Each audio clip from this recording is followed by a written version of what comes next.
Desde el Centro de Noticias de Caracol Televisión en Bogotá, esto es Noticias Caracol, edición del mediodía.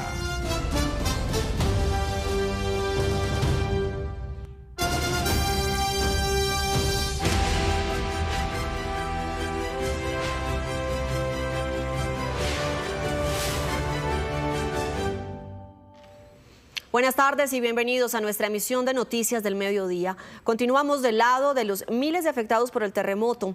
Hoy les hablaremos de los subsidios para los damnificados y también de los recursos que desde ya se contemplan para la reconstrucción en cada región. Sí, señora. Precisamente durante la primera mesa técnica entre el gobierno y el sector privado para hablar de ese plan de reconstrucción, se estableció un cronograma para ofrecer y entregar las diferentes ayudas a los damnificados. Ustedes ven ahí en pantalla a nuestros compañeros desde diferentes puntos de las regiones que han sido afectadas por esta emergencia, en donde la gente espera ayudas y soluciones a esa difícil situación que está atravesando. Compañeros, a ustedes dos muy buenas tardes. En unos segundos vamos con ustedes porque vamos a comenzar aquí con Luisa Fernández, porque usted nos tiene detalles, Luisa, de esa reconstrucción. Buenas tardes.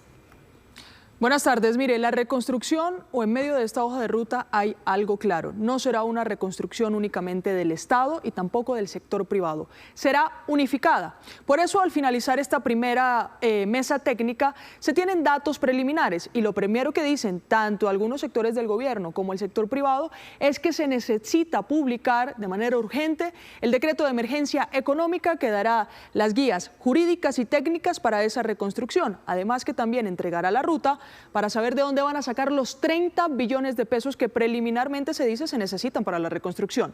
Dentro de los datos preliminares en esta fase 1 de diagnóstico y caracterización, hablamos de 44.000 viviendas destruidas, 134.282 viviendas averiadas, 143.533 familias damnificadas o afectadas y hasta el momento se han realizado, recuerde que hay varios de los inmuebles asegurados, 10.100 reclamaciones de los seguros de esos inmuebles. Repetimos, es un dato preliminar. Como es preliminar, la fecha máxima para saber los datos oficiales con los que va a iniciar la reconstrucción es el próximo 30 de septiembre.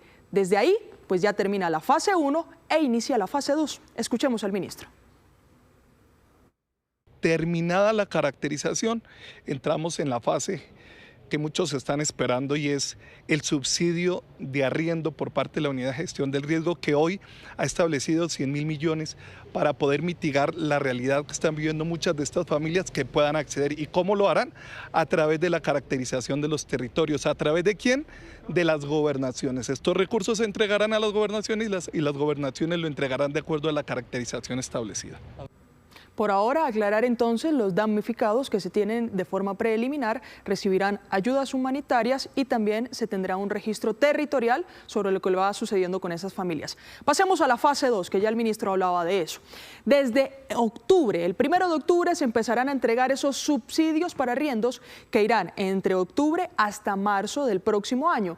¿Qué será también en esos 6 meses, de octubre a marzo? El mejoramiento de las viviendas que resultaron menos afectadas y que pueden restablecerse de manera rápida. Es más, para algunos gremios deberían empezar a restablecerse casi que de inmediato en esta fase 1 y no hasta la fase 2.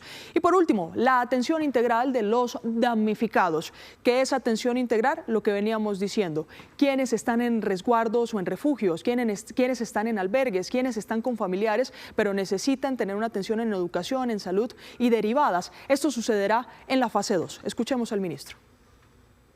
Pero de aquí, yo diría que del mes de octubre a marzo son 6 meses donde estaremos en la segunda fase, que ya es un tema de mejoramientos de vivienda, arriendos y los primeros subsidios de vivienda que serán para vivienda ya construida.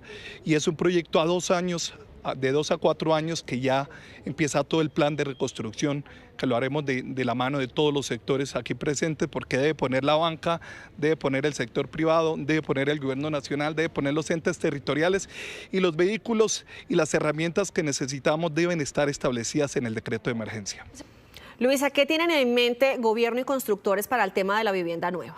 Catalina, lo dijimos desde el inicio, esto no es una reconstrucción en manos netamente del Estado. Por eso parte de los constructores han solicitado alivios fiscales para poder hacer estas viviendas de una forma rápida y a menor costo. Pero incluso desde Camacol ya han anunciado que tienen vivienda terminada disponible que pueden poner a disposición desde este momento si se realiza la compra rápida para al menos atender a los primeros damnificados que ya se tengan identificados. Pero ¿en qué consiste entonces la fase 3 que empezará desde el año 2027? Y hay que decirlo.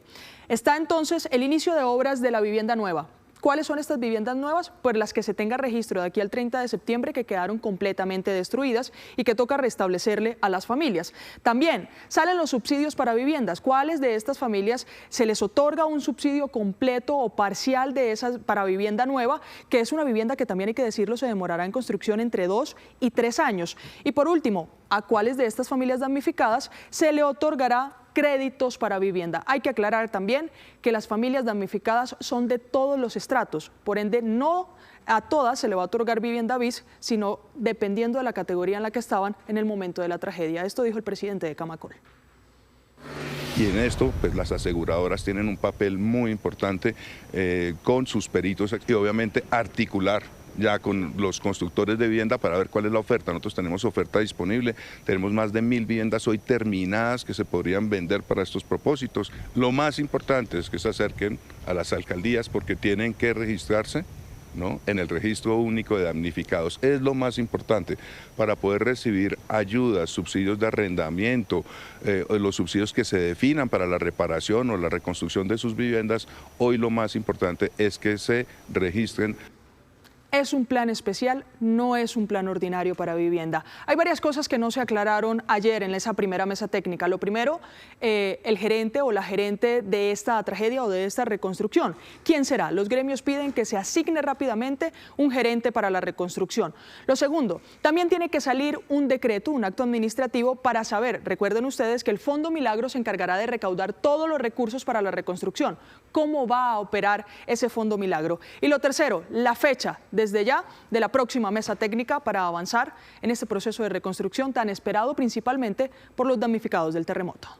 Luisa, pues lo que queda claro es que el camino apenas comienza, así que paciencia y solidaridad a manos llenas. Gracias, Luisa, feliz tarde, 12 del día, 39 minutos. Nos vamos a esa hora a Cali, donde las autoridades de esa ciudad y del valle pues ya también están tejiendo esa hoja de ruta para la reconstrucción en la región, una de las más afectadas por el terremoto. Stephanie Perlaza, ¿qué detalles nos puede contar? Buenas tardes.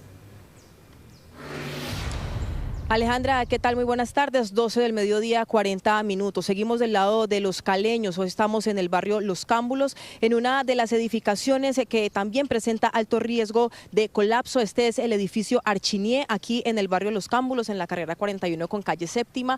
Aquí 28 familias habitaban este edificio y han tenido que evacuarlo ante la situación que ustedes pueden ver, habla por sí sola. Pero también vamos a hablar, Alejandra y televidentes, de las cifras, de esa hoja de ruta de reconstrucción que 9 días después del terremoto pues es muy importante revisar. Hablamos de las cifras de reconstrucción de Cali y tiene un costo estimado de 10 billones de pesos en un tiempo proyectado de 3 años para levantar nuevamente la ciudad. Esto dividido en 2 fases. La primera fase, que es la de estabilización, que se estima que dure entre 3 y 6 meses y tiene un costo de 4 billones de pesos para ayudas humanitarias. Hablamos también de la segunda fase, que es la fase de reconstrucción, que estaría durando entre 2 y 3 años por un valor de 6 billones de pesos. Ahí estarían entonces los 10 billones de los que se habla para la reconstrucción de Cali. Pero también hablamos de las afectaciones. Tenemos un balance de 25.000 damnificados en Cali por este terremoto y cerca de 10.000 familias damnificadas que están siendo censadas. Además, las edificaciones colapsadas son 56 y más de 400 edificaciones en la ciudad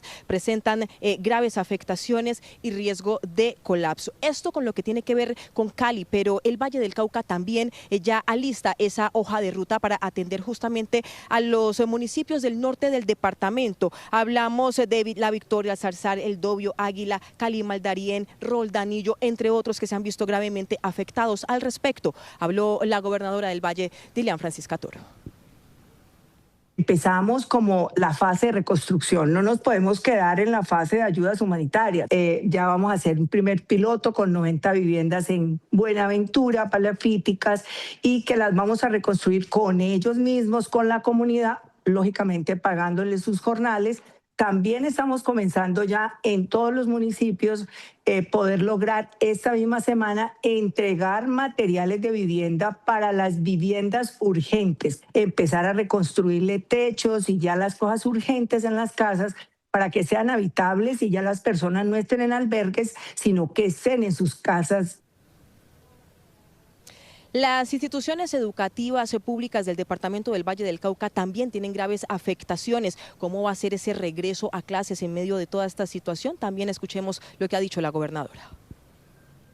Ya estamos mirando todas las escuelas con ingenieros, por supuesto, estructuralistas. La idea es que los que no tienen ninguna afectación van a empezar presencial. Los que tienen afectación van a comenzar virtual y si no tienen datos, pues les vamos a dar para los datos. Y habrá unos que definitivamente no tienen sitios donde estudiar. Vamos a hacer albergues escolares con antenas para poder que tengan datos, que tengan wifi y así de esa manera poder nosotros darle la educación virtual. Eso es lo que ha dicho la gobernadora del Valle, pero regresamos al plano en la capital. Hablamos de Cali, porque las familias están siendo censadas. Se adelanta ese censo por parte de las autoridades y preste mucha atención. Aquí la comunidad nos ha venido a buscar y nos ha dicho, mire, es que a mi edificio no han ido, a mi casa no han ido. Pues presten mucha atención, porque justamente John Alex se encuentra en el punto donde se adelanta el censo para que nos cuente cómo avanza el proceso, John Alex, y cuántas familias han sido censadas hasta el momento. Buenas tardes. Estefania, audiencia, saludo especial. Seguimos del lado de la gente. Son más de 10.000 familias las que ya han sido censadas gracias a este proceso de caracterización que lideran las Secretarías de Gestión del Riesgo y la Secretaría de Vivienda. Quiero mostrarles, de fondo ustedes ven este edificio, Balcones de Guadalupe, uno de los más de 400 que presenta graves averías o afectaciones en la ciudad. Y al lado derecho está el grupo de funcionarios de las secretarías mencionadas anteriormente. Allí están aceptando, recibiendo a todas las personas que residían en este edificio para tomar sus datos, para censarlos, para que diligencien los documentos necesarios y así poder acceder más adelante a ayudas o a otro tipo de subsidios y también para modificaciones de sus viviendas. Nosotros tuvimos la oportunidad de hablar con algunos de ellos sobre lo que hoy viven, esta tragedia que les ha impactado y cómo esperan tener ayuda institucional. Caterine Quichue es una de las víctimas del terremoto en Cali. Junto a sus 3 hijos y esposo vive en medio de la incertidumbre. El apartamento que con tanto esfuerzo compraron hace un par de años es uno de los afectados de la unidad residencial Loyola. La fachada para ingresar al apartamento, las puertas ya no cierran, el piso se sopló, fue lo que nos dijeron, lo que es el baño y los 3 baños y la cocina, todo está afectado. La misma zozobra la vive Flavio Mejía, quien asegura pasa las noches en vela por el temor de que su apartamento pueda desplomarse. En esa unidad, más de 100 propietarios y arrendatarios resultaron afectados. El apartamento sufrió daños en la parte de la fachada. Está bastante fracturado, las paredes están cediendo cada vez más, de hecho ya no podemos cerrar las puertas y en la parte interna también tiene paredes fracturadas. Cada que nos vamos a acostar estamos pensando si esto se vuelve a medio mover, si la parte estructural está afectada, pues lógicamente es posible que la torre se pueda desplazar más. Las secretarías de Gestión del Riesgo y de Vivienda lideran un censo masivo. Sus cuadrillas van de casa en casa conociendo a detalle cada afectación. A la fecha, más de 10.200 familias ya han sido caracterizadas. Todo lo que se concentra en la Comuna 19, en la parte por la Universidad de Santiago, Cuarto de Legua, Los Cámbulos, son las que primero estamos censando para poder tener un dato estadístico, pero además de esto para poder enviar a los ingenieros estructurales para hacer las revisiones de habitabilidad y no habitabilidad y luego decidir si se va a realizar reforzamientos estructurales o demolición en estos edificios. Además de este censo, estas dependencias están realizando rondas por toda la ciudad en busca de más afectados. Si usted es uno de los perjudicados, repórtelo a través del 310-229-9708, adjunte registro fotográfico, datos precisos como ubicación y espere su visita. afectaciones en el edificio. Sí, de los 10 billones de pesos que han dicho las autoridades se requieren para volver a levantar a la capital del Valle, el alcalde de Cali, Alejandro Eder, ha dicho que el primer billón ya está listo, pero varias edificaciones como esta que está a mi espalda, pues requieren intervención, algunos deben ser demolidos. Valentina Gallego, cuéntenos cuál es el balance en estos 9 días después del terremoto en cuanto al tema de las edificaciones en la ciudad. Buenas tardes. Stephanie, televidentes, buenas tardes. Sí, señora, nosotros los saludamos desde el barrio Bellavista. Esto es noroeste de la ciudad de Cali, porque este terremoto no solo afectó al sur de la ciudad, sino otros puntos. Lo que ustedes ven al fondo es otro de los edificios que están evacuados. Hay algo que hay que comentarle a la ciudadanía y es otro anuncio que hizo el alcalde Alejandro Eder en los últimos minutos, y es que ordenó la investigación de los edificios que colapsaron construidos después del 2000. Esto a raíz que él asegura que no es normal que estas edificaciones que son nuevas, incluso otras construidas después del 2005, hayan colapsado. Por eso ha anunciado la investigación con ayuda de las 22 aseguradoras que tiene la ciudad de Cali. Hay otro anuncio muy importante para la ciudadanía por parte de Cali, y es que ya se tomaron decisiones. La primera es la clausura de los servicios públicos en las edificaciones que colapsaron y la suspensión sin ningún costo de reconexión de las edificaciones que en este momento están siendo sujetas a verificación. En el próximo informe, los detalles de cómo será la reconstrucción, no solo económica y estructural, sino también de niños y familias en la ciudad de Cali. Alejandro Eder, alcalde de Cali, aseguró que la reconstrucción de la ciudad costaría alrededor de 10 billones de pesos. 1 billón lo asumirá la administración municipal. El 30% de las edificaciones en riesgo deberán ser demolidas. La principal afectación en este terremoto ha sido a familias de estratos 3, 4 e inclusive estrato 5. Reportados con daños, ya hemos revisado alrededor de 1000. De estos 1000, hay 24 con colapso total, hay 177 con colapso parcial. Este es el edificio Archinié, ubicado en el barrio Cámbulos, y es uno de los más críticos. Está en riesgo de colapso y los residentes usaban pipas de gas para cocinar, las cuales están atrapadas. Hay 28 familias que cocinaban con pipeta de gas, ya que aquí no había gas domiciliario. Hay otras edificaciones cerca que también me informan que tienen pipeta de gas. Ante el riesgo tan alto, está prohibido el ingreso de personas, incluso del cuerpo de bomberos. Las pipas no explotan. Hoy en día, como están construidas, tienen dispositivos en caso tal de recibir altas temperaturas, es como una olla a presión, pues ella tiene una válvula de seguridad que va a fugar el GLP y va a impedir que llegara a explosionar el recipiente. Son alrededor de 852 viviendas averiadas que deberán ser revisadas por ingenieros estructurales y arquitectos. Los muros están generándole un peligro de volcamiento a las personas que están tanto adentro como fuera del edificio, y por eso se determina que el edificio es inhabitable, y por lo general, y en esto invito a la comunidad a que se hagan acordonamientos en la parte exterior. El centro histórico de Cali también sufrió afectaciones. Varios edificios de interés cultural y catalogados como patrimonio de la ciudad deberán ser intervenidos. El Teatro Municipal ha sido afectado, a pesar de que también lo teníamos en intervención por empréstito dentro de un proyecto. La Casa Proartes también, que está en el centro, también fue afectada. El fondo, el centro cultural nuestro tiene afectaciones, pero no son estructurales, pero se requiere una intervención fuerte. Reconstruir a Cali no solo será de manera estructural y económica, poco a poco se tendrá que ir reconstruyendo la confianza de las familias, incluso la alegría e inocencia de los niños.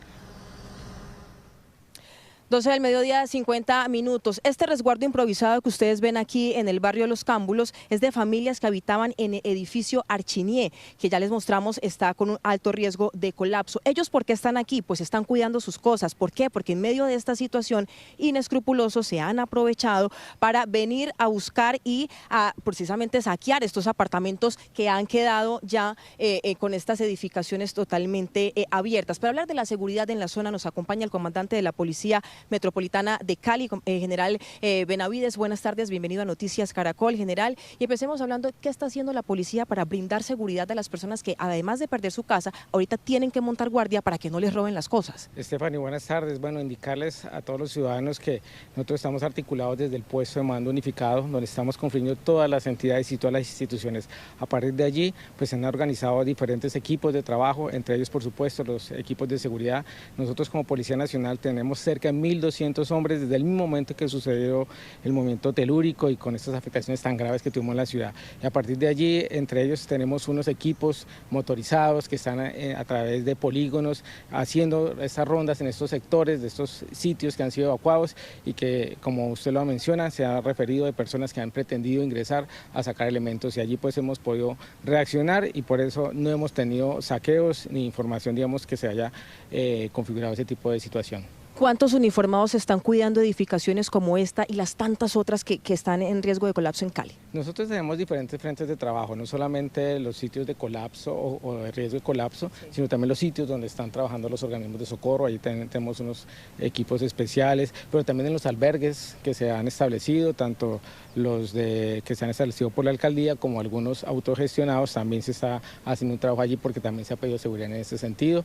Aquí lo importante es mencionar que hay unos equipos especializados solamente para estos sectores y que a través de nuestra línea 123 nos pueden informar para poder llegar de manera pronta y evitar cualquier tipo de situación. General, la gente está angustiada, está preocupada, esta gente está montando guardia aquí desde hace 9 días. El mensaje para la ciudadanía de la Policía Metropolitana de Cali. Bueno, que entendemos completamente la situación, sabemos que es algo muy complicado para todos en la ciudad de Cali, pero que atendamos las recomendaciones de los organismos de socorro. Entendemos las dificultades, pero los organismos de socorro, particularmente para este edificio, ha dicho que es muy riesgoso ingresar allí al sitio. Entonces hay que atender esas recomendaciones porque está en juego la vida. General, gracias por estar con nosotros en Noticias de Caracol. Este edificio ya está evacuado. Recordemos que de aquí fueron sacadas 30 pipetas de gas ante el riesgo de colapso. Nosotros, por supuesto, seguiremos reportando esta emergencia 9 días después y, por supuesto, con la ruta de reestructuración para Cali y, por supuesto, el suroccidente colombiano. Stephanie, gracias. ¿Y qué pasa hoy en Pereira y en Risaralda? Hoy hay 2 palabras claves: reactivación y alivios. Nicolás Rojas, buenas tardes, adelante. Usted lo ha dicho muy bien, Catalina. Alivios que van a llegar desde la alcaldía de Pereira para distintas personas que resultaron afectadas. Yo le cuento que me encuentro en el Coliseo Mayor. Este es uno de los albergues más grandes de la capital de Risaralda. 270 personas están siendo atendidas en este punto, que pues lastimosamente lo perdieron todo en el terremoto que sucedió hace cerca de una semana aquí en todo el territorio nacional. Aquí están recibiendo distintos servicios. Por ejemplo, en temas médicos, aquí a mi costado izquierdo pues se encuentra una carpa con integrantes de la Cruz Roja, estudiantes de medicina de algunas universidades que voluntariamente han venido a atender a algunos pacientes, pero adicionalmente tengo que señalar que en este punto, en este coliseo, también estamos viendo el apoyo espiritual de distintos sacerdotes, el apoyo espiritual de psicólogos que voluntariamente también se han acercado precisamente para reconstruir desde el corazón a las personas que lo perdieron todo. Pero hablando de temas económicos, lo que ha dicho el alcalde de Pereira es que esta reconstrucción puede costar cerca de 10 billones de pesos, pero como usted te estaba mencionando, Catalina, hay noticias en materia de reactivación y de alivios, porque dijo que ya hay un plan destinado para otorgar subsidios de arriendo, dinero que irá para los vendedores informales que trabajan puntualmente en el centro de la ciudad en negocios informales, pero también auxilios económicos para pequeños empresarios. Nosotros ya vamos a empezar a entregar subsidios de arrendamiento, 500.000 pesos mensuales durante 3 meses a las familias que tuvieron que abandonar sus viviendas. Pero también a los vendedores informales que tenemos registrados en la alcaldía les vamos a entregar un capital semilla de 1 millón de pesos. Estas ayudas las entregaremos a través de la Cruz Roja Colombiana. A los comerciantes que tuvieron afectaciones en sus negocios les vamos a entregar un subsidio de hasta 5 millones de pesos. Este subsidio se entregará a través de la Cámara de Comercio de Pereira.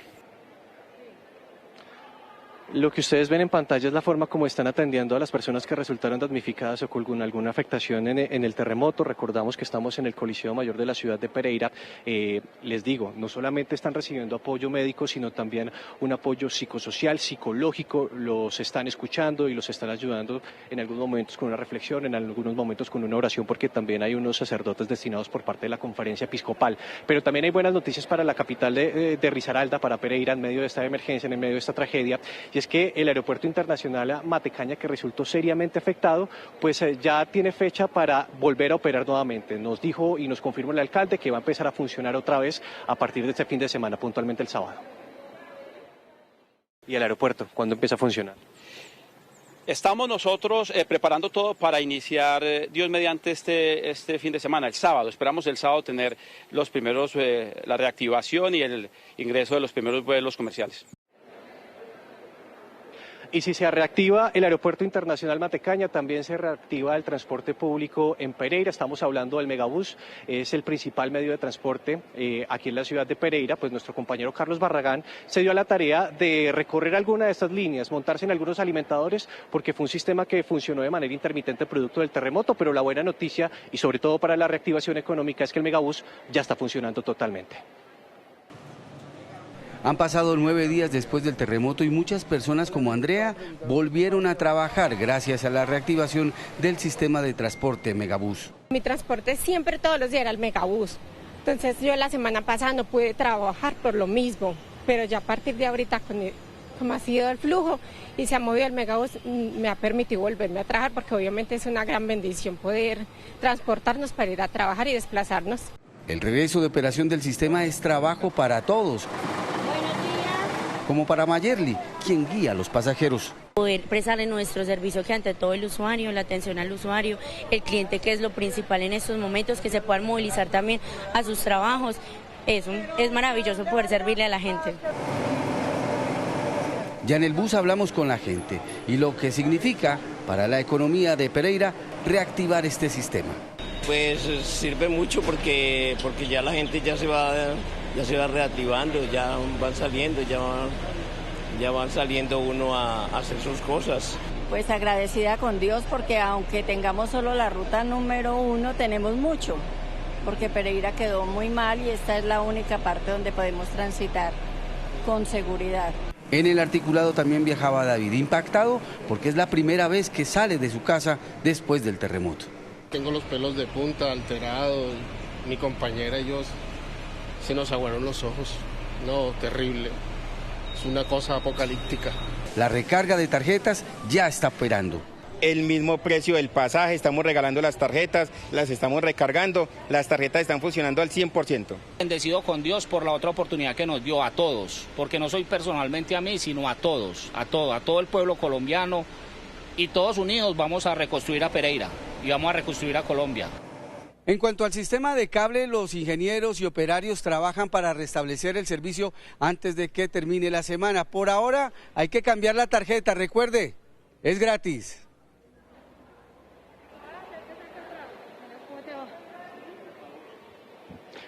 Bien, pues vemos cómo se está reactivando la economía en la ciudad de Pereira. Ya hay alivios tributarios, alivios económicos, también estamos hablando de alivios para las personas que lo perdieron lastimosamente todo, pero hay un llamado que están haciendo, por ejemplo, distintas autoridades, no solamente del orden local aquí en la alcaldía de Pereira, sino también desde la gobernación de Risaralda, y es que no hay que parar la entrega de ayudas que se están concentrando en un lugar aquí en Pereira que se llama Expo Futuro, Freddy, porque es que usted está en el municipio de Dos Quebradas, muy cerca aquí a Pereira, y lo que encontró es una situación un poco complicada, porque es que lastimosamente hay muchas familias afectadas y la ayuda lastimosamente también se está acabando en estos momentos.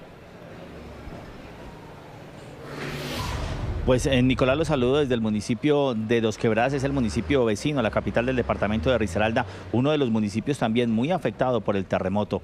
Lo que está pasando es que está aumentando con los días el censo de las personas damnificadas, pero las ayudas no están llegando a esta que es la bodega principal que queda en Altos de la Pradera. En este lugar las ayudas se están acabando y las personas en próximos días pues no van a poder recibir nada por parte de las autoridades locales, que es la gran preocupación en este municipio, donde hay problemas de infraestructura graves, pero sobre todo hay problemas de ayudas y de alimentos. John Guerrero lo perdió todo, su casa quedó destruida. Yo estaba viendo acá en el barrio del Japón y yo estaba viendo en un cuarto piso y la verdad pues no, eso quedó destruido, totalmente destruido. La plancha de arriba se cayó y lo quedó sosteniendo solo una nevera. Donde no se aprueba la nevera yo me mato. Y ahora en el albergue donde está, dice que se está quedando sin ayudas. O sea, aquí pues no hace falta ya comidita, ya no hace falta pues cositas de aseo, todo eso, porque la verdad ya está sacando las cosas acá. Entonces necesitamos ayuditas. Pero a esto se suma que en los refugios hay algunos problemas de salud pública. ¿Qué pedimos nosotros? Que no se olviden de Dos Quebradas. Dos Quebradas necesita mucha ayuda porque acá hay demasiado damnificado. Son 3 albergues que reciben ayudas y un centro de acopio que está quedando vacío. En este momento yo creo que se necesita que el gobierno, la empresa privada se solidaricen con Dos Quebradas con las ayudas necesarias para que el pueblo pueda salir adelante. Las ayudas exactamente están llegando en este centro de acopio que se encuentra acá en el sector de Las Violetas. Estamos recibiendo todos los que son ayudas en los mercados o insumos que exactamente necesitamos, más sal, papa, aceites. Según el alcalde de Dos Quebradas, no hay dónde atender a los afectados, que suman cerca de 20.000 personas. Muchos permanecen cuidando sus viviendas y otros en autoalbergues. Me siento olvidado realmente por el gobierno nacional. Esta es la bodega hoy, la principal para albergar comida para la gente que lo necesita. Sí, aquí tengo 500 mercados, pero no tengo ya más nada para armar. Me falta grano, me falta carpas, me faltan frazadas, me falta aceite, panela, artículos de aseo, azúcar. Sería importante que de verdad miraran esta ciudad. Bueno, en estos momentos terminamos el PMU y ya el día de hoy tenemos 19.000 personas afectadas en el municipio de Dos Quebradas. Estamos haciendo el recorrido completo por el municipio, pero hoy en nuestro censo tenemos más de 1.900 unidades de vivienda afectadas, lo cual muestra que en el municipio de Dos Quebradas tenemos una afectación demasiado grande y queremos decirle al país que necesitamos muchas ayudas porque ya estamos hablando de 19.000 damnificados y la verdad tenemos muy pocas ayudas alimentarias y muy pocas ayudas que han llegado desde el nivel nacional. Dos Quebradas continúa con el censo de viviendas que deben ser demolidas de manera urgente. Hay más de 12 estructuras altas que amenazan con derrumbarse. El alcalde está solicitando de manera urgente una reunión con el presidente de la República o con el vicepresidente, porque hasta el momento Dos Quebradas, según el alcalde, necesita más atención del gobierno nacional. Ojalá llegue pronto esa solidaridad a Dos Quebradas. Freddy, gracias. Y ahora vamos al departamento de Caldas, porque allí el trabajo es incansable y hay varios objetivos trazados. La apertura de clases y la reactivación económica. Tatiana Sanabria, ¿a cuánto ascienden los recursos que se necesitan para esa reconstrucción? ¿Qué tal? Muy buenas tardes. 1.4 billones de pesos es la cifra que dio el día de hoy el gobierno de lo que cuesta la reconstrucción de este departamento. Hay que señalar que solamente 300.000 millones de pesos necesitaría la ciudad de Manizales. Precisamente nos encontramos en Palestina, Caldas. Aquí llegó el vicepresidente de la República. Inicialmente empezó un recorrido en Chinchiná y ha manifestado que la reconstrucción en este departamento se tiene que focalizar en las zonas rurales donde más se han visto afectados por cuenta de este terremoto. Escuchemos. En esas zonas, entonces viene la recuperación de las instituciones educativas y viene la gobernación a concurrir con el municipio para alguna recuperación de esas viviendas rurales. Incluso ha pensado en algunas construcciones que ya se han venido haciendo o planeando para otros municipios del departamento de Caldas. El cálculo que tenemos es de 1.4 billones de pesos aproximadamente. Se fue llamada. Me avisas porque no tengo ya. Bien, Tatiana, en un momento recuperamos la comunicación con usted. Mientras tanto, escuchemos el pronunciamiento de Henry Gutiérrez, quien es el gobernador de Caldas, frente a la emergencia que está viviendo su departamento. Tenemos 9.500 viviendas afectadas, de ellas 2.250 en el piso, inhabitables. Tenemos la mitad de nuestra infraestructura educativa del departamento afectada. De 950 o 940 instituciones educativas tenemos 280 afectadas, muchas de ellas con pérdida total. tenemos afectaciones en 120 establecimientos públicos, nuestros centros día, nuestros centros de permanencia para las personas de la tercera edad, nuestros centros de atención a los niños. Tenemos afectación de 30 templos parroquiales, que eso pues no entran en esa bolsa porque los dineros tienen que ser de otro tipo. Entre tanto, en Manizales comenzó el retorno progresivo a las actividades académicas luego de las medidas adoptadas tras el sismo registrado en la ciudad. Son 48.000 estudiantes los que regresan a sus aulas en la capital de Caldas. Paula Bernal nos cuenta lo que ha pasado al respecto. Paula. Catalina, televidentes, muy buenas tardes. Y como usted lo decía, son 48.000 estudiantes los que están retornando a sus aulas de clase. Especialmente, muchos de ellos han retornado porque a sus aulas no les ocurrió absolutamente nada. Otros, por el contrario, desde hoy están llevando todos sus pupitres, sus útiles escolares, los profesores todas sus pertenencias para poder recibir clases en otros colegios que los están albergando por ahora, mientras se realizan los trabajos de infraestructura en sus planteles educativos que sí quedaron muy perjudicados. Sin embargo, según las autoridades de educación aquí en Manizales, dicen que lo más importante es ir regresando a la normalidad paulatinamente, sobre todo por la salud mental de los estudiantes y los padres de familia. Cerca de un 70% de las instituciones educativas en Manizales retomaron sus actividades bajo diferentes modalidades. De acuerdo con las condiciones de cada establecimiento, algunas implementaron horarios modificados, otras jornadas reducidas y herramientas virtuales para determinadas áreas. Los criterios del retorno son 3: seguridad en la infraestructura, apoyo y acompañamiento psicosocial para estudiantes y profesores, porque el impacto que recibimos del hecho pues es muy fuerte.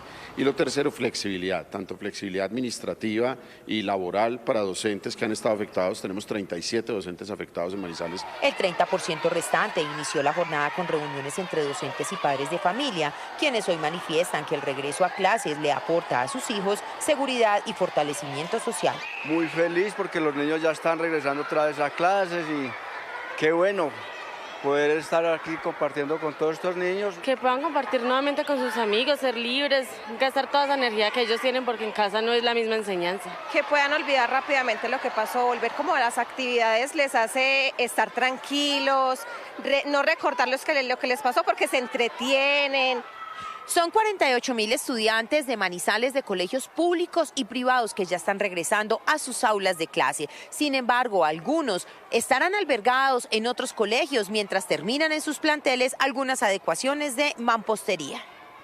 En primer lugar, ASPAEN nos ha prestado una sede para el preescolar y también como el colegio tiene, digamos, un convenio con Calenda, también podemos lograr. Todavía estamos buscando ubicar 200 niños que nos faltan. De esta manera, Manizales vuelve paso a paso para avanzar y reconstruir de la mano de la comunidad y de todos los sectores la ciudad de las puertas abiertas. Y como se los hemos estado contando durante esta semana, ya se van reactivando algunos sectores, entre ellos el económico y el educativo, pero sumado a esto también se va reactivando la entrega de subsidios, no solamente a las familias damnificadas, sino también a los comerciantes que han resultado damnificados en sus negocios. Pero Pablo Arango está en otro punto de Manizales y nos tiene más información sobre este tema. Pablo, muy buenas tardes. ¿Qué se sabe de la asignación de subsidios? Buenas tardes.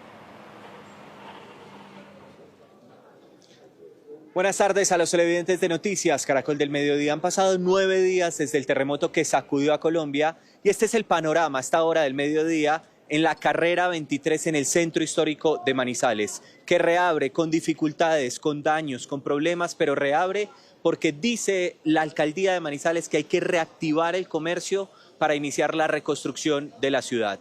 Y hay anuncios de subsidios para los comerciantes. Repetimos, este es el panorama hoy al mediodía aquí en el centro de Manizales. Sobre esos subsidios, habló el alcalde, explicó quiénes van a recibir el subsidio, cómo acceder y precisamente habló de 2.000 comerciantes afectados en la ciudad de Manizales. Aquí les explicamos cómo acceder a un subsidio si es comerciante en Manizales. Él es Manuel González, con mucho orgullo acomoda la bandera de Colombia, tiene 59 años y desde hace 30 es el encargado del mantenimiento de los centros comerciales de la carrera 23. De haber hecho todo este esfuerzo, ¿sabes? Un esfuerzo impresionante y remotivar a la gente, o sea, si nosotros pulimos las rapas, todo el mundo puede. Manuel, que tiene una hija de 33 años y vive con su esposa, dice que no ha sido fácil reponerse al terremoto, pero sabe que con la fuerza de una raza pujante, el comercio se va a levantar. Ver que esto todo traqueaba, que la catedral, la cúpula se vendía, que el edificio de la esquina se vendía. Eso es una cosa que me quedó a mí muy grabada. Para Manuel y más de 2.000 comerciantes del centro de Manizales, hoy el enfoque de ciudad es la reactivación económica y la reconstrucción. La carrera 23 es el alma de Manizales porque está la mayoría del comercio acá. Para lo que vimos hace 8 días es un ambiente muy diferente. Realmente esperamos que pronto pueda abrir todo el comercio, tanto informales como formales. El alcalde de Manizales anunció subsidios para los afectados que funcionan así. Subsidio de arrendamiento. El subsidio para los comerciantes será de 357.000 pesos. La alcaldía lo otorgará por 3 meses. ¿Cómo acceder? Todos los que tengan ya la evacuación con el papelito azul que le dio Bomberos o la Cruz Roja o la Defensa Civil que dice que está evacuado, viene, se registra aquí en un QR, que eso está totalmente automatizado y luego puede ir a la Cruz Roja y se le da el subsidio de arrendamiento en efectivo y también se le da la ayuda humanitaria. También habrá otras ayudas para los afectados. Reactivación y apoyo a los comerciantes. Subsidio para quienes perdieron insumos y subsidio para mejoramiento de locales comerciales con problemas estructurales. La ciudad también planea bazares como el anunciado en el barrio Milán, ferias y otros espacios de reactivación económica. Todo para ayudar a la reconstrucción estimada en más de 300.000 millones de pesos. Ahí teníamos el informe, como nos decía hoy un comerciante con el que hablamos. Claro, la vida es sagrada. Aquí hubo 6 personas fallecidas en Manizales, pero también el tema económico, la reactivación de las familias, salir adelante, poder comer, poder trabajar, por supuesto que es fundamental para cada uno de los caldenses, que hoy tienen una palabra, solidaridad, pero también resiliencia ante lo ocurrido aquí en Manizales. Gracias, Pablo. Y el gobierno expidió el decreto que permite aplazar la declaración de renta para las personas damnificadas por el terremoto. Laura Rojas, ¿cómo se pueden acoger y cuánto plazo les dan? Efectivamente, el decreto establece un plazo especial para presentar la declaración y pagar el impuesto de renta de las personas afectadas por el terremoto. El decreto dice que se benefician las personas que debían declarar hasta el 31 de agosto, es decir, aquellos cuyos últimos dígitos de su cédula están en 1 y 26. Para ellos, el nuevo plazo empieza a correr a partir del 18 de octubre. Hay que tener en cuenta que el alivio será para quienes su domicilio fiscal, es decir, donde presentan la declaración de renta, esté registrado en algunas de estas seccionales de la DIAN, como Cali, Palmira, Tuluá, Buenaventura, Pereira, Armenia, Manizales, Quibdó y Popayán. Laura, además de ese alivio sobre la declaración de renta del cual usted nos cuenta para las personas afectadas, también se han anunciado alivios por parte de los bancos para quienes tengan créditos.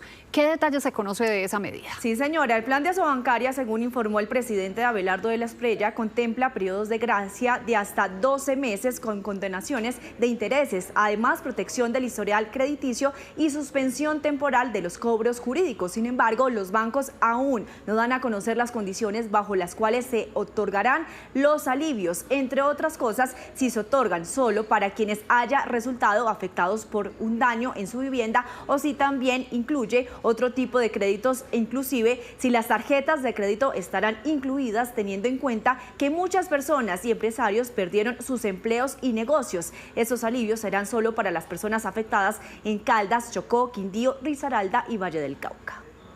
En diálogo con Noticias Caracol, la gobernadora del Chocó contó detalles de los retos para reconstruir la infraestructura e invitó a los profesionales de la construcción a ser voluntarios de la fase que viene para ese departamento. Andrea Estrella, ¿qué detalles se conocen del plan de reconstrucción del Chocó? Buenas tardes para todos. Pues lo que la gobernadora insistió en que es a los profesionales para que venga y entreguen sus conocimientos para las evaluaciones de las infraestructuras, pero también nos dio datos. Dice que para la reconstrucción de este departamento se necesitarían al menos 4 años y que tendría un costo de al menos 4 billones de pesos. Y es que las cifras son demasiado lamentables. Hay más de 40.000 familias entre damnificadas y afectadas en 30 municipios del departamento del del Chocó. También hay más de 3.000 viviendas destruidas, 19.378 viviendas averiadas, 13 puentes vehiculares afectados y 274 instituciones educativas afectadas. Esto en cuanto al Chocó, pero en las cifras de la capital del departamento no son nada tampoco alentadoras. Hay más de 50.000 familias que en este momento están afectadas y se necesitarían, según el alcalde de Quibdó, más de 3 billones de pesos y 4 años para reconstruir la ciudad.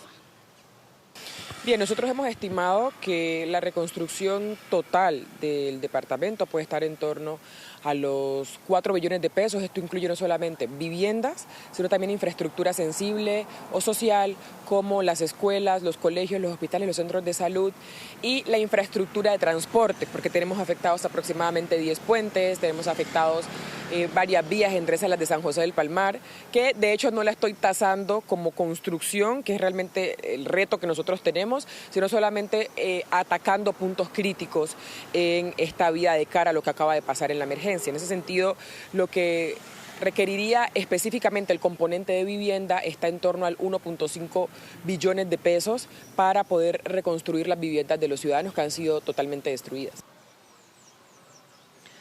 Ahora vamos con Luis Apolo y Julián Ríos, quien nos va a hablar acerca de estas afectaciones que usted encontró en el barrio Las Palmas. Luisa, cuéntenos, ¿cómo están esas viviendas? Andrea, sí señora, los saludamos con nuestro compañero Julián Ríos, quien también acaba de llegar aquí a este cubrimiento especial aquí en el departamento del Chocó. Y bueno, les voy a mostrar porque una imagen dice más, esta casa dice no habitar y tiene esta X. ¿Qué significa esto? Que nos dijo la dueña de esta casa que está en riesgo de colapso total. Y a pesar de eso, pues ellos tienen que venir acá y tener todas sus cosas, pasar el día, en las noches a veces se quedan es donde vecinos, porque el miedo está, pero no tienen para dónde irse ni para dónde llevar sus cosas, porque la afectación pues es bastante considerable y los expertos dijeron, aquí no se puede habitar. Hicimos un recorrido, hablamos con más propietarios de viviendas, quienes piden ese apoyo para tener un lugar seguro donde estar.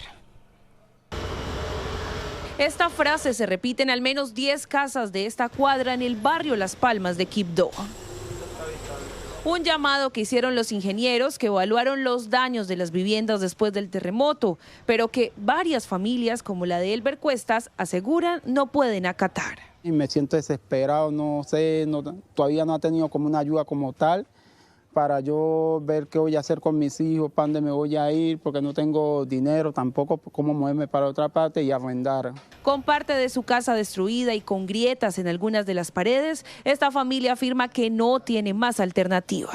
Me imagino con mucho miedo. Dormimos con mucho miedo, hay veces yo duermo 2 horas, mi mujer duerme 2 horas y los teníamos ahí, los niños sí los deja uno pues que descansen más.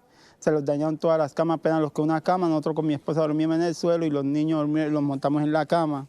En esta misma cuadra vive Dixa Pérez con sus hijas. El apartamento que tiene en arriendo también tiene el letrero rojo de no habitar. Cuando llegamos estaba en sus labores diarias del hogar. La situación está tan crítica que no se consigue dónde irse. ¿Y eso hace que igual tengan que permanecer aquí en la vivienda? Correctamente. Eso hace que nosotros estemos acá todavía. ¿Y no les da miedo de pronto? Porque pues la recomendación es no estar acá. Lo que pasa es que nos dijeron que las columnas están buenas, lo único que tenemos que tener cuidado con las paredes, que son las que están más agrietadas.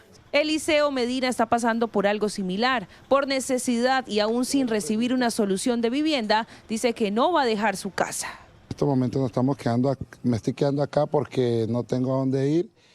Y pues las recomendaciones que nos dieron es que no podemos habitar, pero el tema pasa por lo económico. Y nos explicó y nos dijo que la edificación está en peligro de colapso. ¿Y duerme usted igual aquí? ¿Le da temor? ¿Cómo puede descansar sabiendo que le dijeron eso? Pues desde el 10 de agosto hay temor, pero no hay para dónde ir, entonces toca asumir el riesgo. En el caso de Nubia Romaña y sus hijas, a pesar que la recomendación es no estar en la casa, ellas pasan la noche donde un familiar y en el día vuelven a su vivienda. No quiero ir para otro lado. ¿Qué significa para usted esta casa? Ay, esto significa ¿qué le dijera? Todo, porque este es su patrimonio de uno, de que pues sus hijos, que su papá nos las hizo, y esto uno le da mucho dolor, uno salir de su casa para otro lado. Aquí las familias esperan recibir apoyo para volver a habitar una casa sin el miedo que en cualquier momento se pueda colapsar. La realidad aquí en Quibdó, Julián, y en el departamento, en Chocó, son 3.138 casas completamente destruidas. Sí, señora, y es que nosotros hicimos un recorrido, Luisa, le cuento, por algunos de estos barrios ya esta mañana, y en esas casas la mayoría de ellas no tienen servicio de agua potable, incluso como usted ha sido testigo en la casa que acaba de entrar, que la están habitando, pero no tiene servicio de agua potable. Yo les quiero mostrar estas imágenes que llegó un avión, especialmente del ejército argentino, Luisa, con 32 militares de ese país. Trajeron, mucha atención, una máquina grandísima de agua potable para potabilizar el agua, y también una especie de carpa grande, una cocina de campaña, y a diario van a cocinar 500 desayunos, 500 almuerzos, Luisa, y 500 cenas para una de las zonas más afectadas. Su merced la voy a dejar aquí solita, sí, como señora, me dejó ahorita, adelante. Pero yo quiero entrar a mostrarles lo siguiente. Mire, estamos en una de las viviendas acá donde hay agua, pero mucha atención, hay agua, pero esa agua no es apta para consumir. Aquí en este momento ustedes pueden observar, vamos a hacer una tomita aquí de cerca, mire. Esta agua es que la están trabajando acá y la están pudiendo llegar a una de las pocas casas. Esta agua no es consumible, no es agua potable, por eso los militares argentinos traen esta máquina para potabilizar el agua. Janet Murillo, ¿qué está pasando con el agua? ¿Por qué todavía no hay un buen servicio? Pues mira, debido a las varias contaminación que hay en diferentes áreas del de aquí del barrio. Entonces el agua no es tratada, no llega potable. ¿Qué hacen las familias? Se obligan a tomar agua de lluvia o comprar las pacas de agua para tomar o cocinar, y con eso se sostienen. Eso pasa muy a diario, es el diario vivir de aquí de Quibdó. Pero con el movimiento también se afectó. Sí, con el movimiento también, y las fugas también que hay en diferentes sectores, eso hace que el acueducto llegue mal. Miremosla, miremosla nuevamente, sale amarilla totalmente. Por eso fue que vinieron los militares argentinos, 32 militares argentinos. Mucha atención, nuevamente les digo, una máquina grande que va a potabilizar el agua en la mayoría de los barrios aquí de Quibdó. Igualmente también, repetimos, la carpa esta grandísima donde tienen una cocina que van a traerlas a los barrios para cocinar 500 desayunos, 500 almuerzos y 500 cenas. Es la ayuda de estos miembros del ejército argentino que empezará en las horas de la tarde. Y en buena hora, Julián, porque hay 4.000 afectados allá en Chocó. Muchísimas gracias por su reporte. 1:23 p.m. Los gremios también siguen solidarizándose con el país. El presidente de la Federación Nacional de Cafeteros anunció hoy una campaña para ayudar a las zonas cafeteras afectadas por ese terremoto. Marcela Peña de Blue Radio nos cuenta los detalles. Hola, ¿qué tal? En una semana y con apoyo de los sistemas satelitales, la Federación de Cafeteros logró ubicar y contactar a 8.070 familias afectadas por el terremoto en las zonas rurales del país. Estamos hablando de familias cultivadoras de café que perdieron su vivienda total o parcialmente. Esa capacidad de llegar a territorio rápido y con tecnología es la que el gerente de la Federación, Germán Bahamón, le está ofreciendo al gobierno nacional. Y hemos encontrado definitivamente que esta situación calamitosa necesita de acción, de gerencia y de ejecución. Por eso ponemos a disposición del gobierno nacional toda la capacidad institucional de la Federación de Cafeteros y traer esos recursos, tanto internacionales como nacionales, para reconstruir. Queremos actuar. No nos podemos quedar en el diagnóstico, sabemos en dónde está ocurriendo y tenemos la capacidad institucional y la ponemos al servicio del gobierno nacional. El otro esfuerzo de la Federación está en conseguir donantes que ayuden con ingresos adicionales dirigidos a las familias cafeteras. Su campaña se llama Súmate a la Causa. No solamente van a recibir donaciones de los colombianos, sino que también han habilitado la posibilidad de donar en moneda extranjera para que entidades internacionales y colombianos en el exterior puedan aportar en esta reconstrucción. Marcela, gracias. Y conductores que llevan ayudas a la zona del desastre a causa del terremoto se quejan por el cobro de peajes en la vía Bogotá-Villavicencio. Dicen que en ningún otro tramo están cobrando los peajes. El Ministerio de Transporte le pidió a los concesionarios parar los cobros para que lleguen más ayudas. Esta tractomula cargada con 24 toneladas de ayudas humanitarias salió desde Villavicencio el lunes 17 de agosto a las 6 de la tarde con rumbo a Buenaventura. Con sorpresa, el conductor Víctor Gutiérrez le tocó pagar 306.900 pesos solo en los 3 peajes de la vía al llano. Con donaciones de 800 familias para los damnificados del terremoto. Nos habían dicho que no estaban cobrando los peajes Villavicencio-Buenaventura. La tractomula viene saliendo de Bogotá en este momento. Esperemos que Bogotá-Buenaventura no los cobren, pero Villavicencio-Bogotá, no importa que vengas con banderas de ayuda humanitaria, que vengas con las donaciones, ellos dicen, no señores, tú debes pagar tu peaje, no me importa si vas pasando a ayudar, no me importa qué llevas, paga, que necesitamos recursos para seguir manteniendo esta vía. El mismo caso le sucedió a este furgón que salió desde Acacias Meta cargado de ayudas. En todo el recorrido hasta llegar a Pereira, solo le cobraron los peajes en la vía al llano. Y esta es la muestra de que sí están cobrando y que el único tramo en el recorrido donde nos cobraron el peaje, a pesar de haber mostrado todo lo que traíamos de ayudas humanitarias, fue Bogotá-Villavicencio. Unos indolientes. En todos los demás peajes del recorrido ha sido completamente gratis, tanto el camión como el carro en el que venimos nosotros, donde también traemos ayudas. Es una situación lamentable lo que está pasando en la vía al llano, donde hay los peajes más caros del país y ni siquiera con un terremoto se conmueven. La ministra de Transporte, Elsa Noguera, fue enfática en que no se puede sancionar ni cobrar peajes a los carros que transporten ayudas humanitarias o maquinaria que vaya para la zona del desastre. Recuperamos corredores estratégicos y facilitamos el paso sin peaje de las ayudas humanitarias. También le pedimos a los concesionarios empatía y sentido común, y levantamos sanciones absurdas que le impusieron a 2 camiones que atendían la emergencia.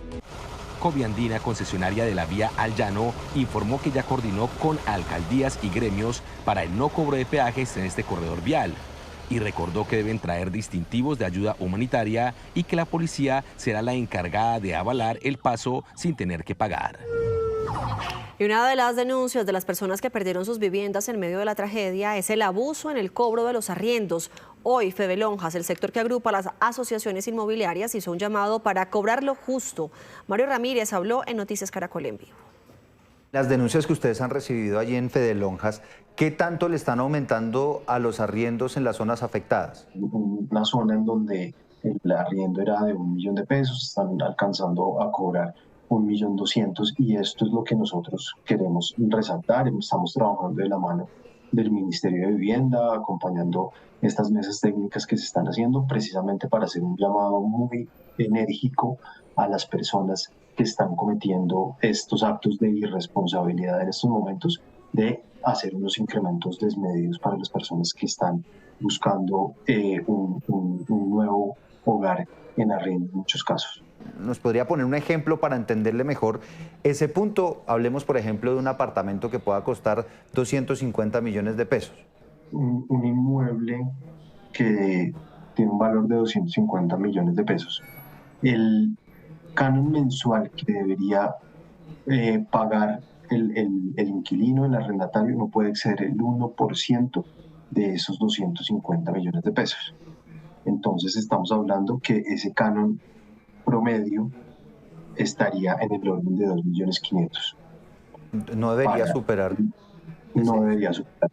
Entonces, pues es un ejercicio que se debe hacer desde luego, porque esto es el arrendamiento, pues es un negocio desde luego entre privados, un contrato entre privados, pero la gente debe tener en cuenta esto.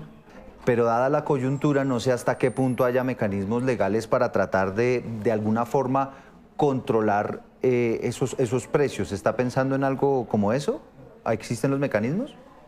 Acá es muy importante lo que usted dice, Eduardo, que esto es libre competencia, libre mercado, y acá el llamado es a la solidaridad, a la responsabilidad de aquellas personas, de aquellos propietarios e inmobiliarias que tienen inmuebles disponibles para arrendar, no superar los tipos permitidos, estar acorde con los precios de mercado y en muchas ocasiones, pues, lo que les mencionaba, no hacer estos incrementos, buscar la mejor opción para las dos partes, evidentemente, tanto para el propietario como para la persona que va a arrendar.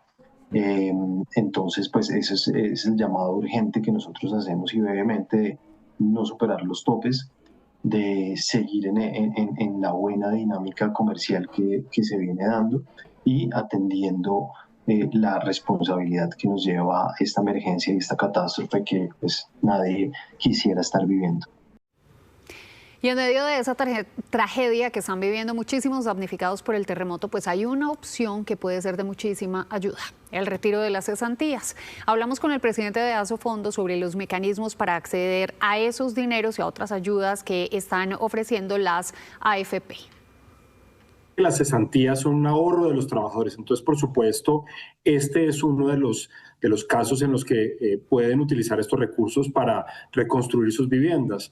Recordemos que las cesantías pueden utilizarse para construcción de vivienda, para compra de vivienda, para pagar educación, también pago de impuestos, etcétera. Estamos encontrando que hay 3 casos de personas para que las personas que nos están viendo como que se sitúen en las circunstancias.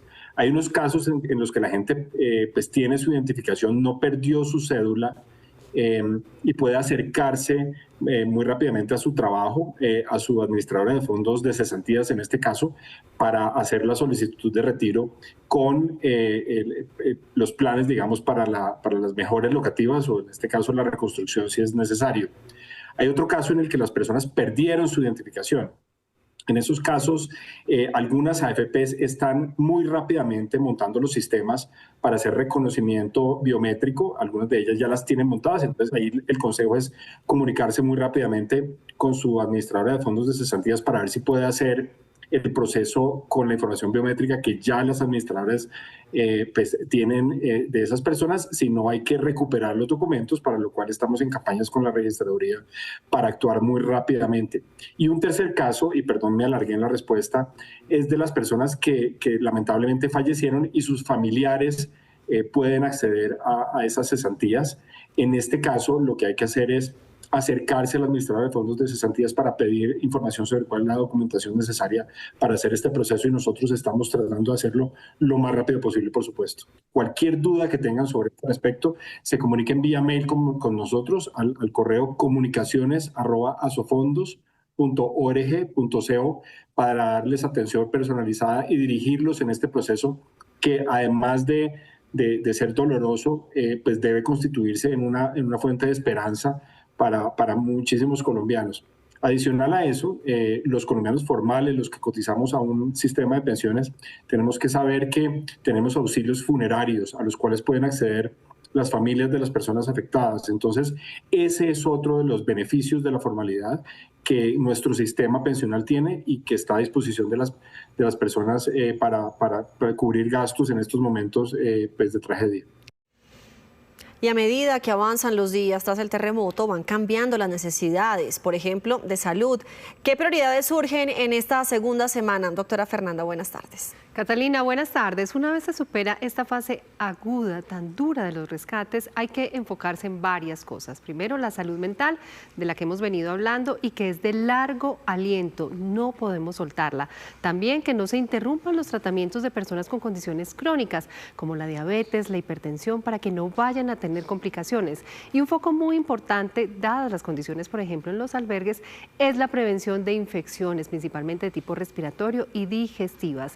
De ahí la importancia de la inocuidad de los alimentos que se donan, del agua, y como comunidad estar muy alerta a señales que puedan indicar un brote para controlarlo a tiempo. Entramos en la segunda etapa tras el terremoto. No solo la reconstrucción, sino, muy importante, seguir cuidando la salud de las personas afectadas, priorizando, por supuesto, a aquellas que están en los albergues. Uno de los retos más grandes cuando se concentran las personas en albergues temporales está en poder evitar que se puedan presentar enfermedades como enfermedad diarreica aguda, infección respiratoria, y adicional a eso estamos hablando de territorios donde hay una prevalencia alta de dengue. Dadas las condiciones en los albergues, que son un gran esfuerzo para responder a esta situación, allí puede aumentar la probabilidad de infecciones si no se cuenta con las medidas adecuadas. Si hay una condición de hacinamiento y no hay unas condiciones sanitarias adecuadas, pues puede existir casi alrededor de un 20% de probabilidad de que surjan algunos brotes. Pero si nosotros mitigamos cualquier medida utilizando las adecuadas para que en este caso evitemos el riesgo, pues el riesgo va a ser menos del 5%. Para prevenir esta situación son esenciales las medidas de autocuidado básicas. Digamos que en este caso la infección respiratoria, poder identificar las personas que tengan síntomas respiratorios y recomendar siempre el uso de tapabocas. Para la enfermedad diarreica, digamos que uno de los elementos trascendentales en este caso es la manipulación de alimentos y en este caso los baños, dado que se requieren que hayan unas condiciones mínimas para que en este caso las personas puedan manipular adecuadamente, sobre todo los alimentos, que es la principal causa de transmisión. Además, es necesario reconocer las señales de alerta para identificar a tiempo un brote. En cuanto a la infección respiratoria, importante identificar si las personas presentan síntomas como fiebre, tos, congestión, malestar general. Una vez se identifiquen las personas, la recomendación es el uso del tapabocas y consultar inmediatamente con el personal de salud que se pueda encontrar en el albergue como tal. En cuanto a otras manifestaciones clínicas, digamos que la principal, sobre todo en el caso de dengue, es la fiebre, el dolor de cabeza, el dolor detrás de los ojos o que pueda presentar en este caso brote en la piel. Y todos podemos seguir apoyando para mitigar estas situaciones. Una de las recomendaciones más grandes que hemos hecho es que si se van a donar medicamentos e insumos, no lo realicen. Esto debido a que debemos garantizar unas condiciones mínimas para que los medicamentos y los insumos se puedan conservar. Temperatura, fecha de vencimiento, que estén los lotes adecuados y adicional a eso se garanticen las cadenas de frío para que en el momento en que vayan a llegar a los centros asistenciales pues cumplan estas condiciones mínimas y no vayan a generar un daño. El experto asegura que las autoridades ya se encuentran trabajando para reforzar los esquemas de vacunación, en especial para influenza y tétanos.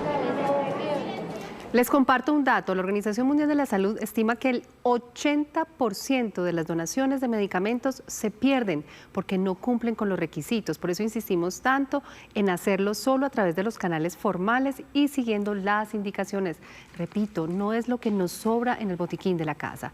Por eso son tan importantes las donaciones en dinero, porque estos organismos como la Cruz Roja encargados saben cómo distribuir esos recursos según las principales necesidades, incluidas las vacunas, de las que poco se habla, pero que también son vitales en la respuesta a estas emergencias. Feliz tarde, Lucía. Doctora, gracias. Precisamente en medio de la emergencia que está viviendo el país, el gobierno tiene listo un borrador de decreto con el que busca facilitar el ingreso a Colombia de donaciones internacionales de medicamentos destinadas a las zonas más afectadas por el terremoto. María Juliana Reyes, ¿cuáles son los detalles de ese borrador y qué pasa con los medicamentos que la gente aquí en el país quiere donar? Lucia Fernanda, televidentes, muy buenas tardes. Lo primero que hay que decir es que este decreto lo que busca es establecer un régimen sanitario especial y abreviado para facilitar la llegada de esas donaciones internacionales de medicamentos, alimentos y también dispositivos médicos gestionados todos por el INVIMA. Este protocolo transitorio lo que busca entonces es reducir los tiempos de los trámites a tan solo 24 horas y también eliminar algunos costos para garantizar la llegada fácil a los sitios más afectados por este desastre nacional. A pesar de esa flexibilidad que propone el decreto, dice que es muy importante mantener los controles estrictos en cuanto a calidad y trazabilidad, lo que ya veíamos también con respecto a esa importancia de donar los medicamentos por parte de los entes autorizados. Desde el Ministerio de Salud han hecho hincapié en esto, que los ciudadanos no donen medicamentos por sí solos, que tiene que ser por parte de entes autorizados. En el Chocó, por ejemplo, veíamos y tenemos algunos testimonios de cómo estos medicamentos han llegado incluso vencidos. Los invitamos a que verifiquen las fechas de vencimiento de los insumos y medicamentos, porque se ha presentado que nos está llegando muchas de estas ayudas con fechas de vencimiento. Si usted quiere hacer donación de medicamentos, utilice los canales institucionales que están establecidos para eso.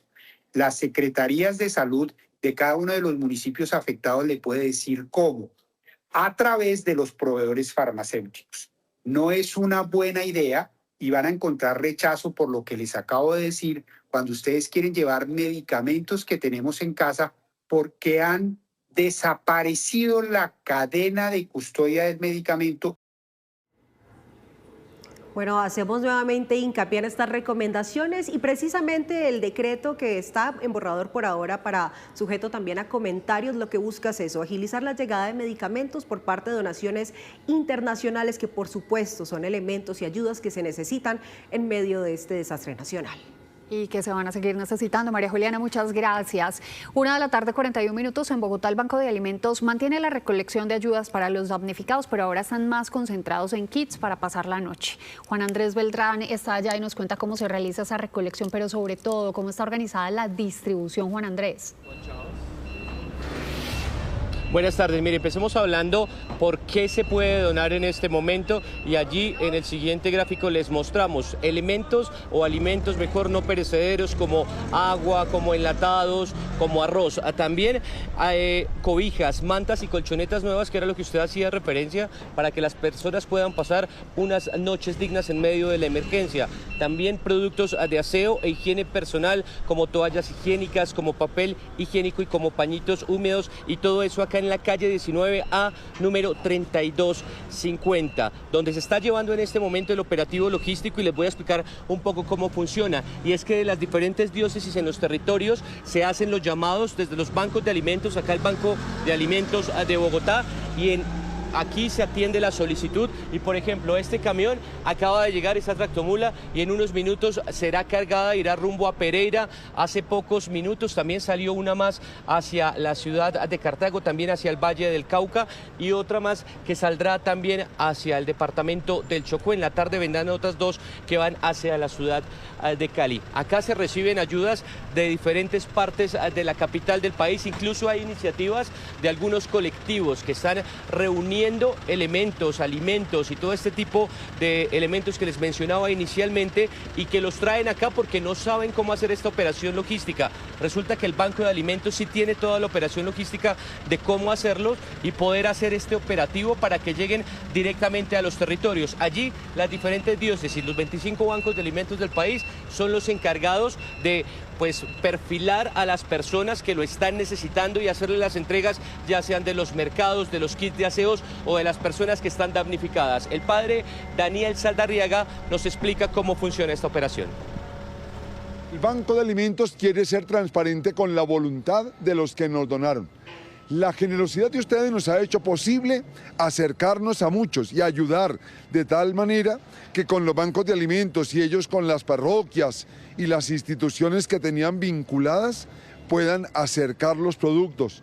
No se está perdiendo nada de lo que estamos logrando mover. Nos está llegando mucho producto porque algunos se pusieron muy simpáticos a recoger, queriendo organizar la ayuda, y nos lo están trayendo aquí, a la calle 19A, 3250. Mire, acá por ejemplo ustedes pueden ver acá en el letrero, todo esto ya está listo, está estibado, está empacado.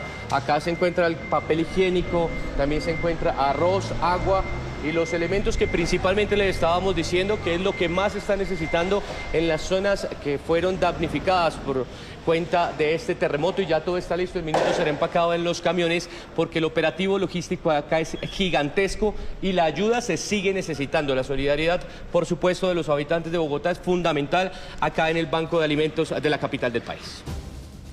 1:52 p.m. A esta hora hablamos del puerto de Buenaventura, otro de los municipios del Valle del Cauca que resultó con graves afectaciones tras este fuerte terremoto. Allí 3.956 viviendas resultaron afectadas, 540 totalmente destruidas, averiadas 3.416 viviendas, 19 personas en Buenaventura perdieron la vida tras este fuerte terremoto y 330 personas resultaron lesionadas. Pues en Buenaventura la gente, a pesar de esta situación en medio de la emergencia, tiene la esperanza y no pierde la fe. Por eso la comunidad trabaja en la reconstrucción de la torre de una iglesia que también se cayó tras este terremoto. Entre la comunidad lo han hecho, y Juan Pablo Contreras tiene la historia, nos la cuenta. Adelante, Juan. Seguimos acompañando a la gente del Pacífico y estamos en Buenaventura, justamente en el barrio El Firme, en la parroquia del Sagrado Corazón. una de las iglesias que más afectaciones sufrió tras el terremoto. La torre de esta iglesia se cayó por completo, una torre donde usualmente se hacía el coro de esta parroquia. Y es por eso que estamos con el padre Primo Feliciano Castro. Padre, usted nos dice que ya la reconstrucción de esta iglesia comenzó. ¿Cuántas volquetas llenas de escombros han logrado sacar? Hasta el momento hemos sacado 4 volquetas y aún tenemos por sacar lo que falta de recoger los escombros que nos quedan por derribar de la parte de la torre y del muro que tenemos internamente, que también se cayó definitivamente.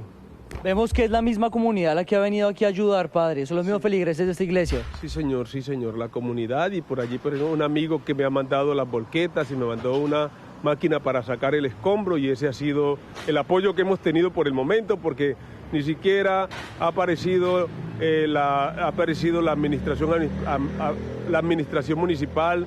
Los de riesgo no han venido a decirme, padre, este es un lugar donde se alberga mucha gente, cuidado. No, hasta el momento no se han aparecido para darnos al menos una voz de aliento o decirnos se puede o no se puede utilizar el espacio. Padre, ¿usted cuándo planea retomar la misa en esta capilla? Hasta no tener la seguridad y sacar todos los escombros, no. Y que me den también, al menos que me digan, padre, ya se puede, porque yo no soy ingeniero, yo soy sacerdote, y como sacerdote pues yo sé de misa, más no sé de ingeniería, no sé si se pueda transitar por el espacio. Allí ustedes vieron cómo se levantó el piso del sagrario, entonces eso también me genera un poco de temor para retomar la Eucaristía en el templo. Es un día lluvioso aquí en Buenaventura, pero la gente sigue intentando sacar este último monto de escombros que queda para iniciar con la demolición del muro y también la reconstrucción de la torre de la iglesia. Juan Pablo, gracias. Y de Buenaventura en el Valle nos vamos a ir al departamento de Caldas. Ahí está Tatiana Sanabria. Tatiana, volvemos con usted. ¿En qué sitio se encuentra exactamente y cuál es el panorama en ese lugar? Pues mire, Alejandra, me encuentro exactamente a una cuadra del parque principal de Palestina Caldas y le voy a mostrar cómo cambia el panorama en una cuadra. Hacia el fondo está completamente habilitado el comercio, hay algunas casas afectadas, pero está el funcionamiento. Ya después de esta cinta donde nos encontramos están las afectaciones. Mire, peligros como este, o carteles donde dicen peligro de colapso, se están repitiendo en todas las puertas de esta cuadra. Lo que dicen las autoridades es que se estima que toda esta deba ser demolida. En este momento solamente funciona un establecimiento comercial, que es un asadero, pero si nos enfocamos aquí ya hacia mano derecha, por ejemplo, se ve ya completamente colapsadas las viviendas en este punto. Adicionalmente, lo que dice la alcaldía es que se está haciendo el censo para poder determinar todos los establecimientos comerciales que han sido afectados. Por ejemplo, si mostramos ya en esta que decía alquiler de andamios y escalera, dice uso restringido. Básicamente es un aviso de que está completamente prohibido ingresar a la vivienda pese a que usted vea la fachada de la puerta, porque en cualquier momento se puede caer. Y es que, mire, por ejemplo, en este caso, aquí quedó completamente destruida la fachada de esta infraestructura. Recordemos que hace pocos minutos el vicepresidente de la República realizó un recorrido en este punto y manifestó que se estima que valga 1.4 billones de pesos la reconstrucción del departamento de Caldas y que, por ejemplo, las zonas rurales, las zonas apartadas, tiene un costo mayor. Si hablamos de Manizales, recordemos que son 300.000 millones de pesos. Este recorrido inició en Chinchiná y terminó aquí en Palestina, que es donde nos encontramos, una de las zonas rurales más afectadas por cuenta de este terremoto. Tatiana, gracias. Y entre tanto, muchos animales sobrevivieron al terremoto. Hoy son vidas protegidas en albergues de la policía, de alcaldías y gobernaciones en el Valle del Cauca, en Pereira, en Chocó y en las zonas más afectadas. Aquí les contamos de sus historias. Los cachorros que ustedes ven permanecieron junto a su madre, conocida como Reina, casi 3 días debajo de los escombros tras el terremoto que sacudió a Colombia el pasado 10 de agosto. Según afirman, los 10 perritos nacieron precisamente ese día y a la misma hora del sismo. El habitante de la casa que resultó ileso dio aviso a la policía de Carabineros en Pereira. Se encontraba una perrita con sus cachorros atrapada bajo los escombros. Al llegar al sitio, efectivamente, entrevistan con el señor Edgar, propietario de esta vivienda, quien informa que al interior se encuentra su perrita con sus cachorros, los cuales fueron dados a luz el pasado 10 de agosto, preciso el día del terremoto. Los uniformados iniciaron las labores de búsqueda y confirmaron que Reina y sus cachorros estaban vivos, aunque atrapados.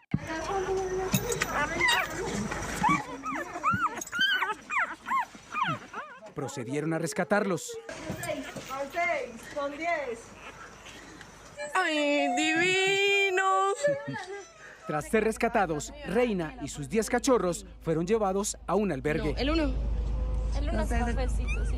Entonces sí, ese chocolate del helado. Reina y sus cachorros volvieron a estar juntos. Porque apenas nacieron el 10, tienen 8 días de nacido. Otro rescate conmovedor para la policía y los bomberos fue el de esta pequeña ternera. Aquí este lado de las patas y eso. Aseguran que cuando la tierra tembló, el animal corrió asustado y cayó en una alcantarilla en Risaralda. Como ellos, varias docenas de animales quedaron atrapados, desorientados o separados de sus dueños. Cerca de 800 ya han sido rescatados.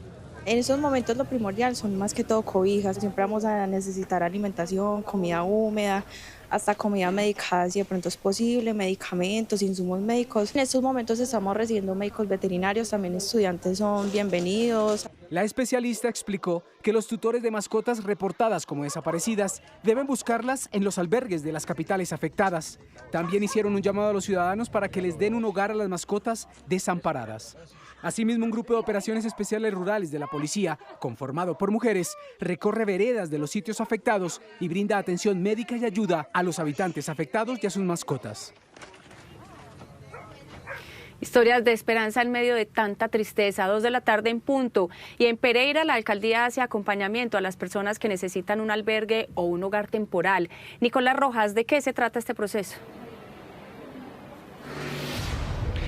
Mire, Tatiana, pues básicamente vamos a mostrar a la gente cómo puede ayudar en Pereira, por ejemplo, como voluntario. Yo voy a hacer la inscripción en el Coliseo Mayor. Recordemos que estamos en la Comuna Centro. Aquí paso mi cédula. ¿Su nombre cómo es? Buenas tardes, mi nombre es Denis Joana Puerta. ¿Cómo estás? Bueno, yo ya le pasé mi cédula. Ahora, ¿qué tengo que hacer para ser voluntario? ¿Qué debo cumplir? No, pues los requisitos fáciles, la gran humanidad para venir a ayudar. Si de pronto tienes alguna profesión o oficio, te clasificamos aquí y te mandamos a las dependencias donde necesitamos esa ayuda, eso es todo. Por ejemplo, si yo quiero ayudar, por ejemplo, en temas de educación, temas de salud, no sé, temas de psicología, vengo, me inscribo y ya. Te inscribes y ya. Manejamos este código QR donde vas a una base de datos para tener cuántas personas tenemos ubicadas dentro del Coliseo Mayor. Y eso es todo.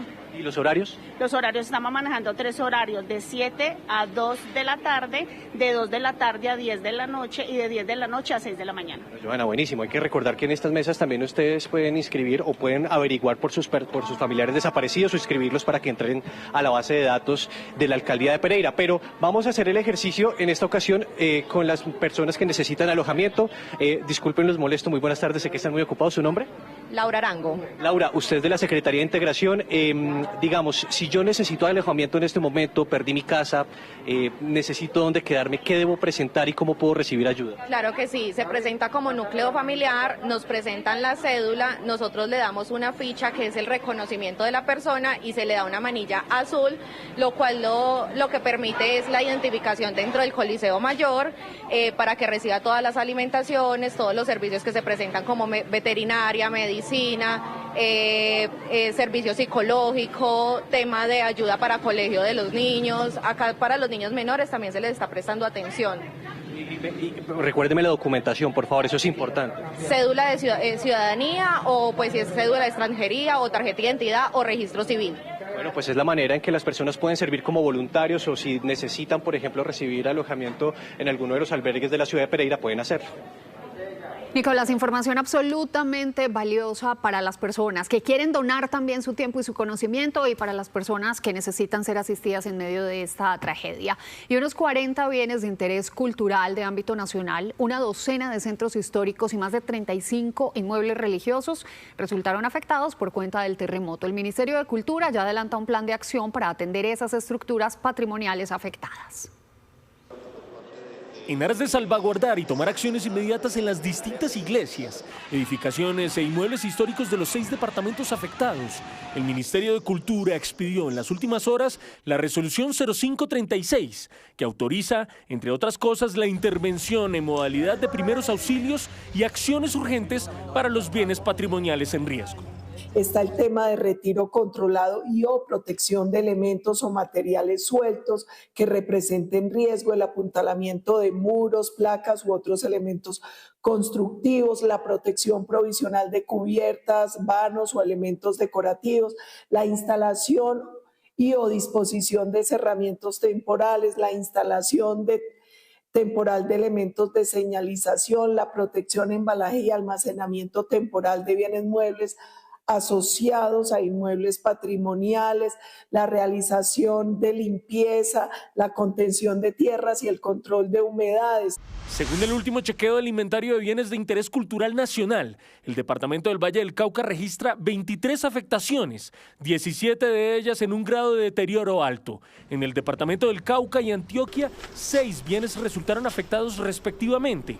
En Caldas, 2, los más graves, la Catedral de Manizales y el Palacio de la Gobernación. En Chocó y Risaralda, 1 de cada uno, dando un total global de 40 bienes de interés cultural nacional afectados. Por ello, el Mincultura emitió esta resolución como una guía y ruta de acción para intervenir los espacios culturales. Recuerden que para poder hacer estas intervenciones es muy importante que realicen un registro previo y el informe que incluya las fotografías sobre los trabajos adelantados.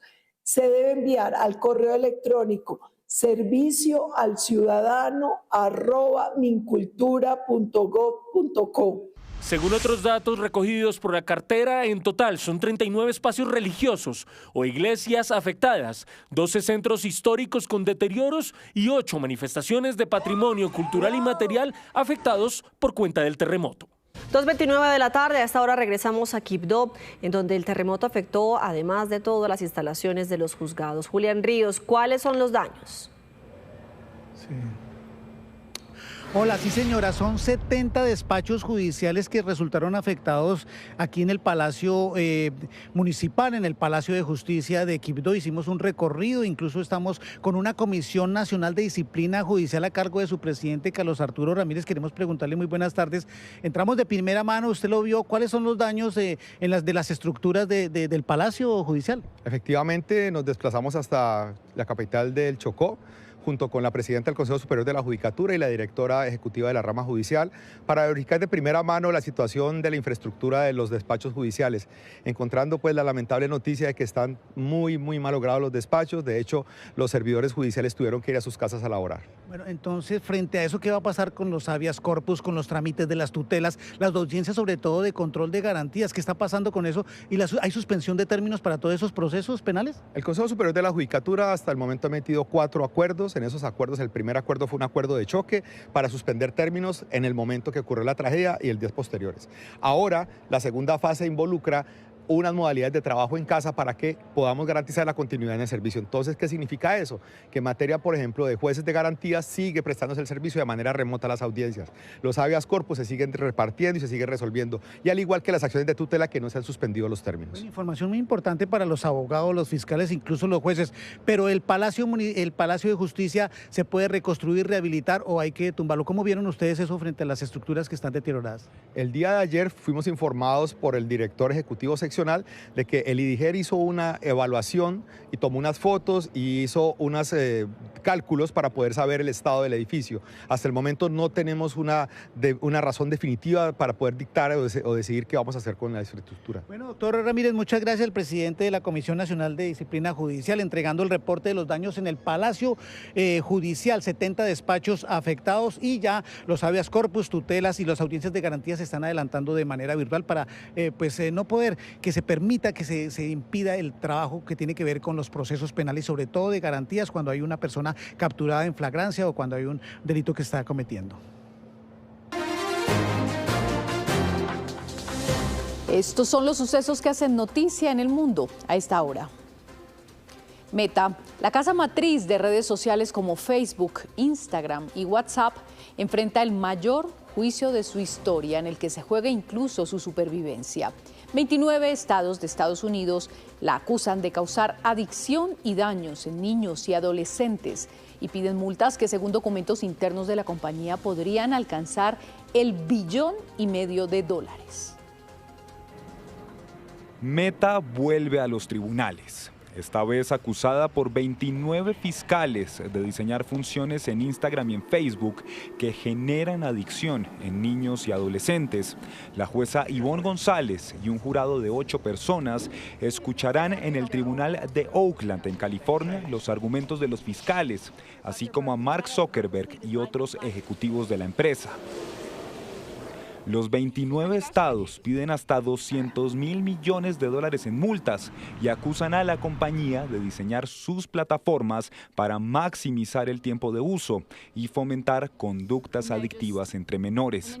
La demanda también sostiene que Meta minimizó los riesgos en sus redes, creó funciones para retener a los adolescentes y recopiló datos de menores de 13 años sin el consentimiento de sus padres. Meta ha diseñado y lanzado un producto peligroso que sabían que provocaría un uso excesivo y compulsivo por parte de los niños, además de causar daños a la salud mental, incluyendo problemas como ansiedad y depresión. A las afueras de la corte, varias familias reclamaron responsabilidades a la compañía por el impacto de las redes en la salud mental de sus hijos. Necesitamos que vuelva a su propósito original, que las personas se conecten de forma digital, porque los niños no lo hacen, no saben ni mirar a los ojos cuando les hablan. Esto está frenando su desarrollo. Este juicio llega después de varias derrotas judiciales para la compañía. En marzo, un tribunal de Los Ángeles ordenó a Meta y a Google pagar $6 millones a una joven por negligencia y adicción durante su adolescencia. Se espera que el veredicto se dé a conocer en octubre, en el que es el primer juicio federal de lo que se prevé será una avalancha de demandas que apunta también a otras redes como TikTok, Snapchat y YouTube. Los laboratorios farmacéuticos Merck y Moderna anunciaron resultados positivos en la fase 3, la última de los ensayos clínicos de su tratamiento contra el cáncer de piel. Está dirigido a pacientes con melanoma avanzado y se basa en el ARN mensajero, la misma tecnología que sirvió para hacer las vacunas frente al COVID. Es una especie de terapia a medida, a partir de las mutaciones específicas del tumor de cada paciente para entrenar el sistema inmune a que reconozca y ataque las células cancerosas para evitar su reaparición. Los dos laboratorios estadounidenses prevén presentar los resultados en un congreso médico y luego iniciar los trámites para su aprobación. La voz de la niña palestina Hind Rajab pidiendo ayuda durante un ataque al carro en que se desplazaba con su familia causó indignación mundial. No solo murieron ellos, también los paramédicos que acudieron a asistirla en una ambulancia. El ejército de Israel admitió hoy que atacó los dos vehículos y abrió un proceso penal. Su historia inspiró una película muy dolorosa, La voz de Hind Rajab, pero ahora tiene un nuevo giro. Hind tenía 5 años, huía con 2 tíos y 3 primos en un carro tras recibir órdenes de evacuación en medio de ataques del ejército israelí en Gaza. Pero el vehículo fue alcanzado por uno de ellos. Fue interceptado a tiros por tanques de las Fuerzas de Defensa de Israel. Ocurrió el 29 de enero de 2024. Todos murieron, menos Hind y su prima. Quedaron atrapadas y heridas dentro del carro, rodeadas de los cadáveres de sus familiares. Como pudo, Hind logró comunicarse por teléfono con el Centro de Emergencias de la Media Luna Roja Palestina. En los audios de su llamada se escuchaba cómo pedía ayuda desesperada y aseguraba que los tanques se acercaban. La Media Luna Roja coordinó con el ejército una ruta para enviar una ambulancia, pero esta también fue atacada por las fuerzas israelíes. Desde entonces su madre pide justicia. No perdonaré a quienes abandonaron a Hind cuando podían haberla ayudado, porque ella estuvo viva hasta el último momento. Si hubieran acudido en cuando empezó a recibir disparos, todos habrían podido ayudarla, pero no fueron y no la ayudaron. Hoy, aunque su hija no regresará, el ejército de Israel admitió por primera vez haber perpetrado el ataque contra el vehículo y anunció que ha abierto una investigación penal por los disparos de militares israelíes contra el carro, también contra la ambulancia que fue a asistirla. Nosotros como familia de Hind Rajab no confiamos en el sistema judicial del Estado de Israel. Esperamos que la justicia provenga del mundo entero. Las conclusiones son de un informe de las Fuerzas Armadas sobre este y otros 4 ataques conocidos internacionalmente. Dentro de ellos los bombardeos ese mismo año contra el convoy de World Central Kitchen, la ONG del chef español José Andrés, en el que murieron 7 trabajadores. Una colombiana de 34 años, madre de 2 niños pequeños, fue hallada muerta en el interior del baúl de un carro en Texas, Estados Unidos. Su esposo, un estadounidense de quien se estaba divorciando, fue detenido y acusado de asesinato. La bogotana Eliana Alexandra Bigoni, de 34 años, salió la mañana del 12 de agosto para recoger a sus hijos de 2 y 5 años y llevarlos al colegio. Los niños se encontraban en el apartamento de su aún esposo, Jacob Brian Bigoni, de quien estaba separada y en proceso de divorcio después de 6 años de matrimonio. Alrededor de las 7:15 de la mañana, Eliana habló por teléfono con una amiga. Después dejó de responder. Tampoco llegó a una cita que tenía. Fue entonces cuando su amiga alertó a la policía. Cuando los agentes llegaron, Jake Bigoni les dijo que Eliana había estado allí, pero que se había ido. Poco después, su propia madre informó a la policía que su hijo la había llamado y le había dicho que había discutido con Eliana y que ella estaba muerta. Al registrar el garaje, la hallaron en el baúl del carro. Sin palabras, no sé cómo describir a este tipo de personas así, cómo van a cometer un delito, un crimen de esa naturaleza. Eso es algo que es inaudito. Eliana, quien llevaba cerca de 8 años de relación con Jake Bigoni, presentaba graves lesiones en el rostro y la cabeza. Los 2 menores que estaban dentro de la vivienda resultaron ilesos. Que se haga justicia y que todo el peso de la ley le caiga encima. Jake Bigoni, de 37 años, fue acusado de asesinato y abuso de un cadáver. Permanece detenido sin fianza. Y pues estaba animada porque nació mi nieta hace poco y ella pues tenía ganas de venir a conocerla, pero lamentablemente no se pudo. Hasta el momento, el médico forense no ha hecho pública la causa oficial de muerte de Eliana. El presidente de Estados Unidos, Donald Trump, reveló que Corea del Norte tiene 57 armas nucleares muy potentes.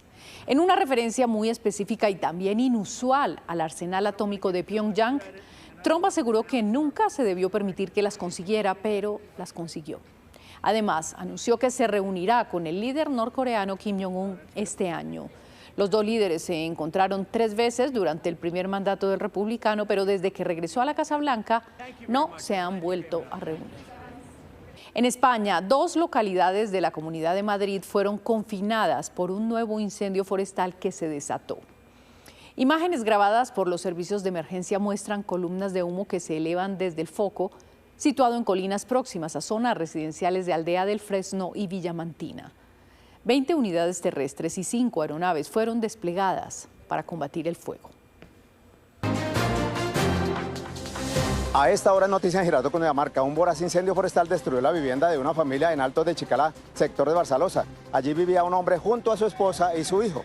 A pesar del trabajo del cuerpo de bomberos y el apoyo solidario de la comunidad para apagar el fuego, las llamas consumieron todo. La casa quedó en pérdida total. La familia clama el apoyo de las personas de buen corazón con lo que puedan ayudar. Mientras tanto, las autoridades investigan lo ocurrido y hacen un llamado urgente a las entidades gubernamentales para que los acompañen en este momento de dificultad. A esta hora, una misión médica del Hospital Internacional de Colombia en Santander está en el Hospital Distrital de Buenaventura apoyando la atención de pacientes afectados por el terremoto. La misión, integrada por especialistas en ortopedia, cirugía general, anestesiólogos, enfermeros e instrumentadores quirúrgicos, van a estar realizando cirugías durante una semana. Hay que decir que este equipo atenderá principalmente a personas que registran fracturas y que por las dificultades de este terremoto llevan varios días esperando una cirugía. A esta hora hay noticia en el departamento del Caquetá, la ubicación y destrucción de un taller por parte de la Policía y el Ejército Nacional a las riberas del río Caquetá, en zona rural del municipio de Solita. En este lugar las autoridades hallaron importante material que sería utilizado para explosivos con drones para atentar contra la fuerza pública y contra la población civil. El coronel de la policía, César Giovanni Pinzón, señaló que estos elementos pertenecen al grupo Raúl Reyes, que opera aquí en esta región del país. 2:49 p.m. El vicepresidente José Manuel Restrepo acaba de hacer anuncios luego de su recorrido por el centro de acopio de ayudas para los afectados por el terremoto Juan Rafael Rincón. Usted nos cuenta dónde se encuentra y de qué se tratan esos anuncios. Alejandra, ¿qué tal? Muy buenas tardes para usted, para todos los televidentes. La saludo desde el Vive Claro, uno de los centros de acopio aquí en la ciudad de Bogotá, donde hace pocos minutos hizo presencia el vicepresidente Restrepo, luego de su visita al departamento de Caldas y Risaralda, también hace pocas horas. Precisamente en este recorrido, en el Vive Claro, en este centro de acopio, el vicepresidente hizo anuncios sobre cuántas toneladas de ayudas van a salir desde este punto de centro de acopio, en alianza con la campaña de la primera dama Ana Lucía Pineda. También hizo anuncios de que esperan que en cualquier momento se decrete la emergencia económica para poder iniciar la fase de reconstrucción de las zonas afectadas. Esto dijo el vicepresidente. Estamos aquí en Vive Claro, en esta gran caravana solidaria que lidera la primera dama de la nación. Y estamos aquí para decirle a Colombia que hoy salen de Bogotá 300 toneladas. Es casi el doble de lo que se ha recogido aquí en Vive Claro. 300 toneladas que van a ir dirigidas a la ciudad de Pereira. Hay sufrimiento. Aquí está una atención humanitaria muy importante que necesita en este momento particularmente Pereira, el departamento de Risaralda. Más de 33 camiones. Se han sumado buena parte de los transportadores de Colombia en un compromiso de llevar esa atención humanitaria. Y todos los colombianos, todos los bogotanos pueden seguir trayendo aquí ayuda humanitaria porque lo vamos a hacer hasta el 31 de agosto. La primera dama de la nación es consciente de que en este momento desafiante necesitamos, con sentido solidario y con un solo corazón, llegar a toda Colombia. También habló sobre los aranceles con Estados Unidos, dijo que el ministro de Comercio está en este momento en Washington, donde se está negociando y haciendo contactos para poder determinar qué va a pasar con los aranceles entre Estados Unidos y Colombia. Esto dijo. Desde el 31 de agosto hay que ir evaluando cuál es la fase en la que estamos. Acuérdense que hemos tenido 3 fases. La primera fase era la fase de atención, la recuperación de la vida, el cuidado de la vida, la recuperación de esas personas que estuvieron atrapadas. La segunda fase es la fase de atención humanitaria, que es la que estamos haciendo en este momento. Viene la tercera fase, que es la de la reconstrucción. En el marco de la reconstrucción, eventualmente se puede necesitar atención humanitaria y lo proveeríamos seguramente desde otros sitios.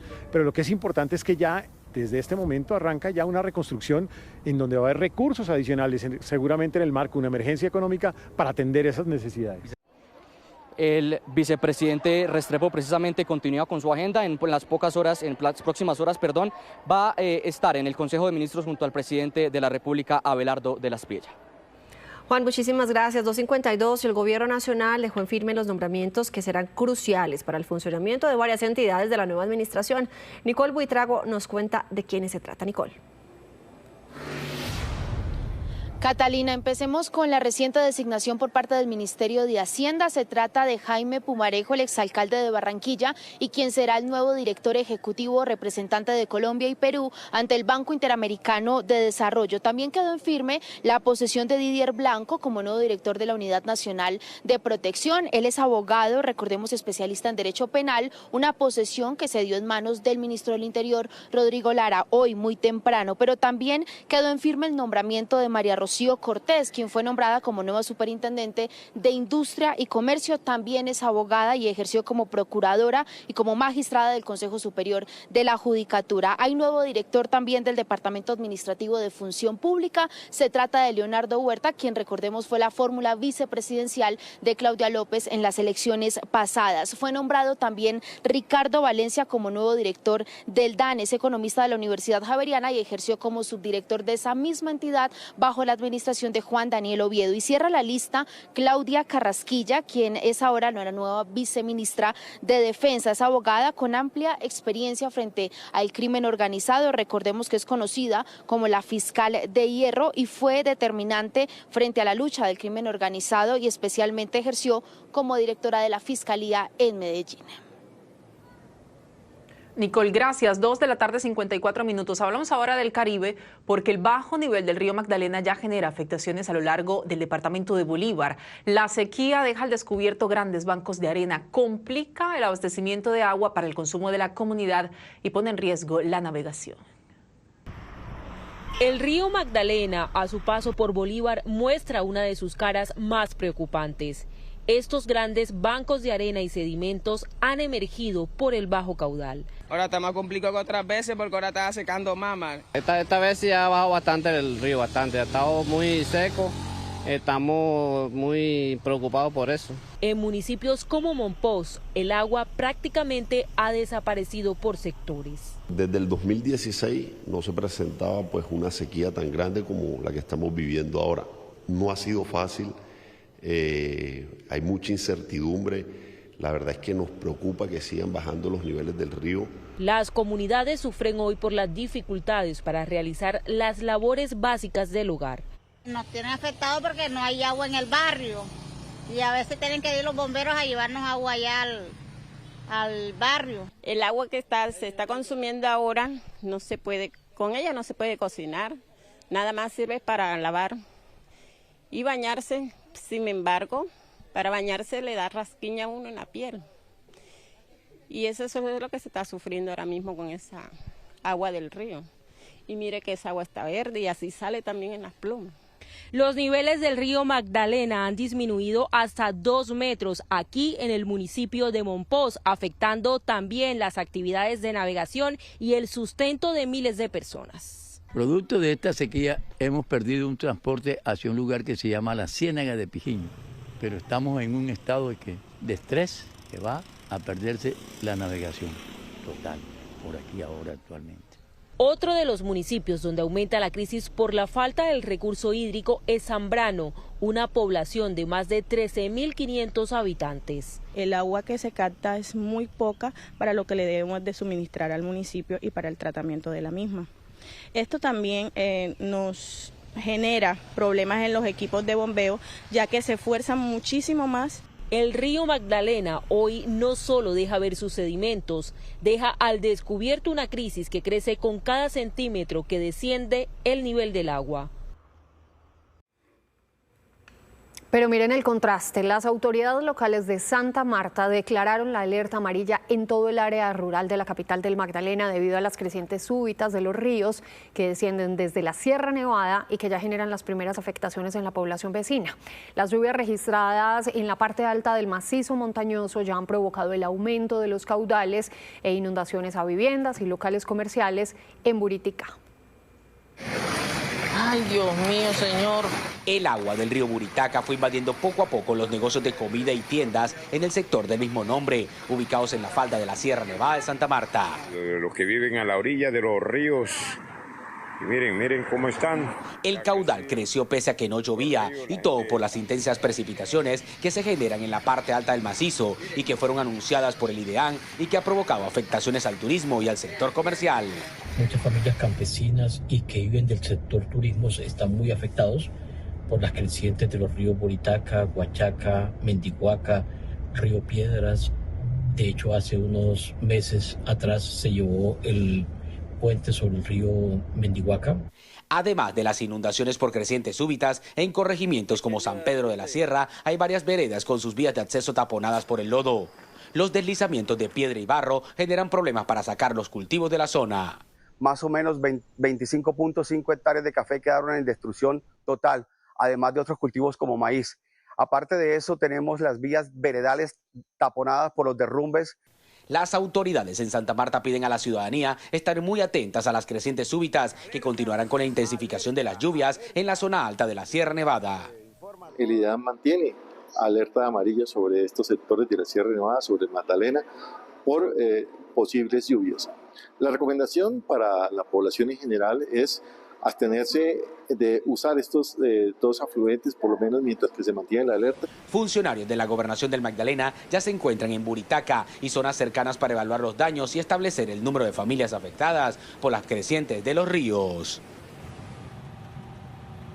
En otras noticias, hoy les presentamos nuevas revelaciones del libro blanco que el presidente Abelardo de la Espriella entregó a los organismos de control.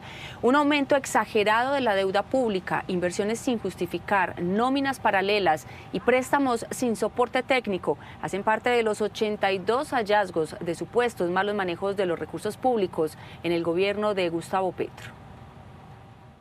En 135 páginas, el nuevo gobierno entregó a las autoridades una recopilación de 82 hallazgos relacionados con el manejo administrativo de entidades y recursos públicos en el gobierno Petro. Denuncian que el Fondo DIAN suscribió 2 contratos de tecnología por más de 310.000 millones de pesos, plataformas que hoy no funcionan. En la misma entidad se dejó en firme otro contrato, pero de arrendamiento, para 3.064 puestos de trabajo por 19.996 millones de pesos y que terminó con solo 1.890 puestos ocupados, lo que significaría un daño patrimonial del 86% del contrato. Findeter también estaría involucrada en una falta administrativa según el gobierno entrante, al haberle prestado 328.000 millones de pesos a la empresa Aire sin soporte técnico suficiente. También denuncian que en varias entidades el gobierno Petro tuvo nóminas paralelas que fueron creciendo hasta alcanzar los 900.000 contratistas de prestación de servicios y un pasivo que supera los 5 billones de pesos. Hablan del uso desmedido de contratos de esta naturaleza para cubrir funciones permanentes dentro de las entidades. El mismo canciller Omar Bula denunció en el libro que se encontró con una planta interna de 712 cargos versus 764 contratos por prestación de servicios. Frente al Ministerio de Igualdad, hoy en liquidación se habrían comprometido 1.77 billones de pesos, casi el 87% del presupuesto, sin que en ningún momento de ese periodo se registrara una sola obligación ni un solo pago en el sistema. Otro de los programas en donde se habrían registrado faltas administrativas fue Colombia Mayor. Según el informe, los recursos previstos para todo 2026 se agotaron en julio y quedaron pendientes 5 periodos de pago para más de 3 millones de beneficiarios, con un costo cercano a 630.000 millones de pesos mensuales sin respaldo presupuestal. En el sector defensa hay 2 hallazgos. El documento destaca un proyecto que supera los 6.3 billones de pesos para desarrollar el escudo nacional antidrones y recoge cuestionamientos relacionados con estructuración, transparencia, reducción de oferentes, evaluación y pruebas técnicas, además de reportar un déficit presupuestal de 14 billones de pesos solo para el Ejército Nacional. Dentro de la extensa lista no quedó por fuera el escándalo de los carrotanques de la Unidad de Gestión del Riesgo. En la entidad solo se habría ejecutado el 4.3% del presupuesto para los 4 años de gobierno y tras el escándalo nunca se registró el reintegro de 240.000 millones de pesos correspondientes a los carrotanques. La situación fiscal, según el documento, es uno de los casos de mayor gravedad. En el llamado Libro Blanco se establece que el déficit del gobierno nacional alcanzó el 6.4% del PIB en 2025, con un registro histórico de emisiones de bonos de deuda pública para financiar el gasto del Estado. Ante la presentación del libro, el expresidente Gustavo Petro aseguró que no es un libro forense y que se trató de 23 políticas públicas. Pidió a cada exministro responder de inmediato a cada cuestionamiento. Y a las 3 de la tarde nos despedimos. Estas fueron las noticias. A las 7 de la noche los esperamos en una nueva edición informativa, pero pueden seguir los hechos del día conectándose con Luisa a partir de este momento a la señal digital de Noticias Caracol en nuestras plataformas digitales Cata. Aquí en el canal Caracol ya viene Ciudad Lejana. Estas Noticias Caracol. Primero la gente, una feliz tarde. Feliz tarde.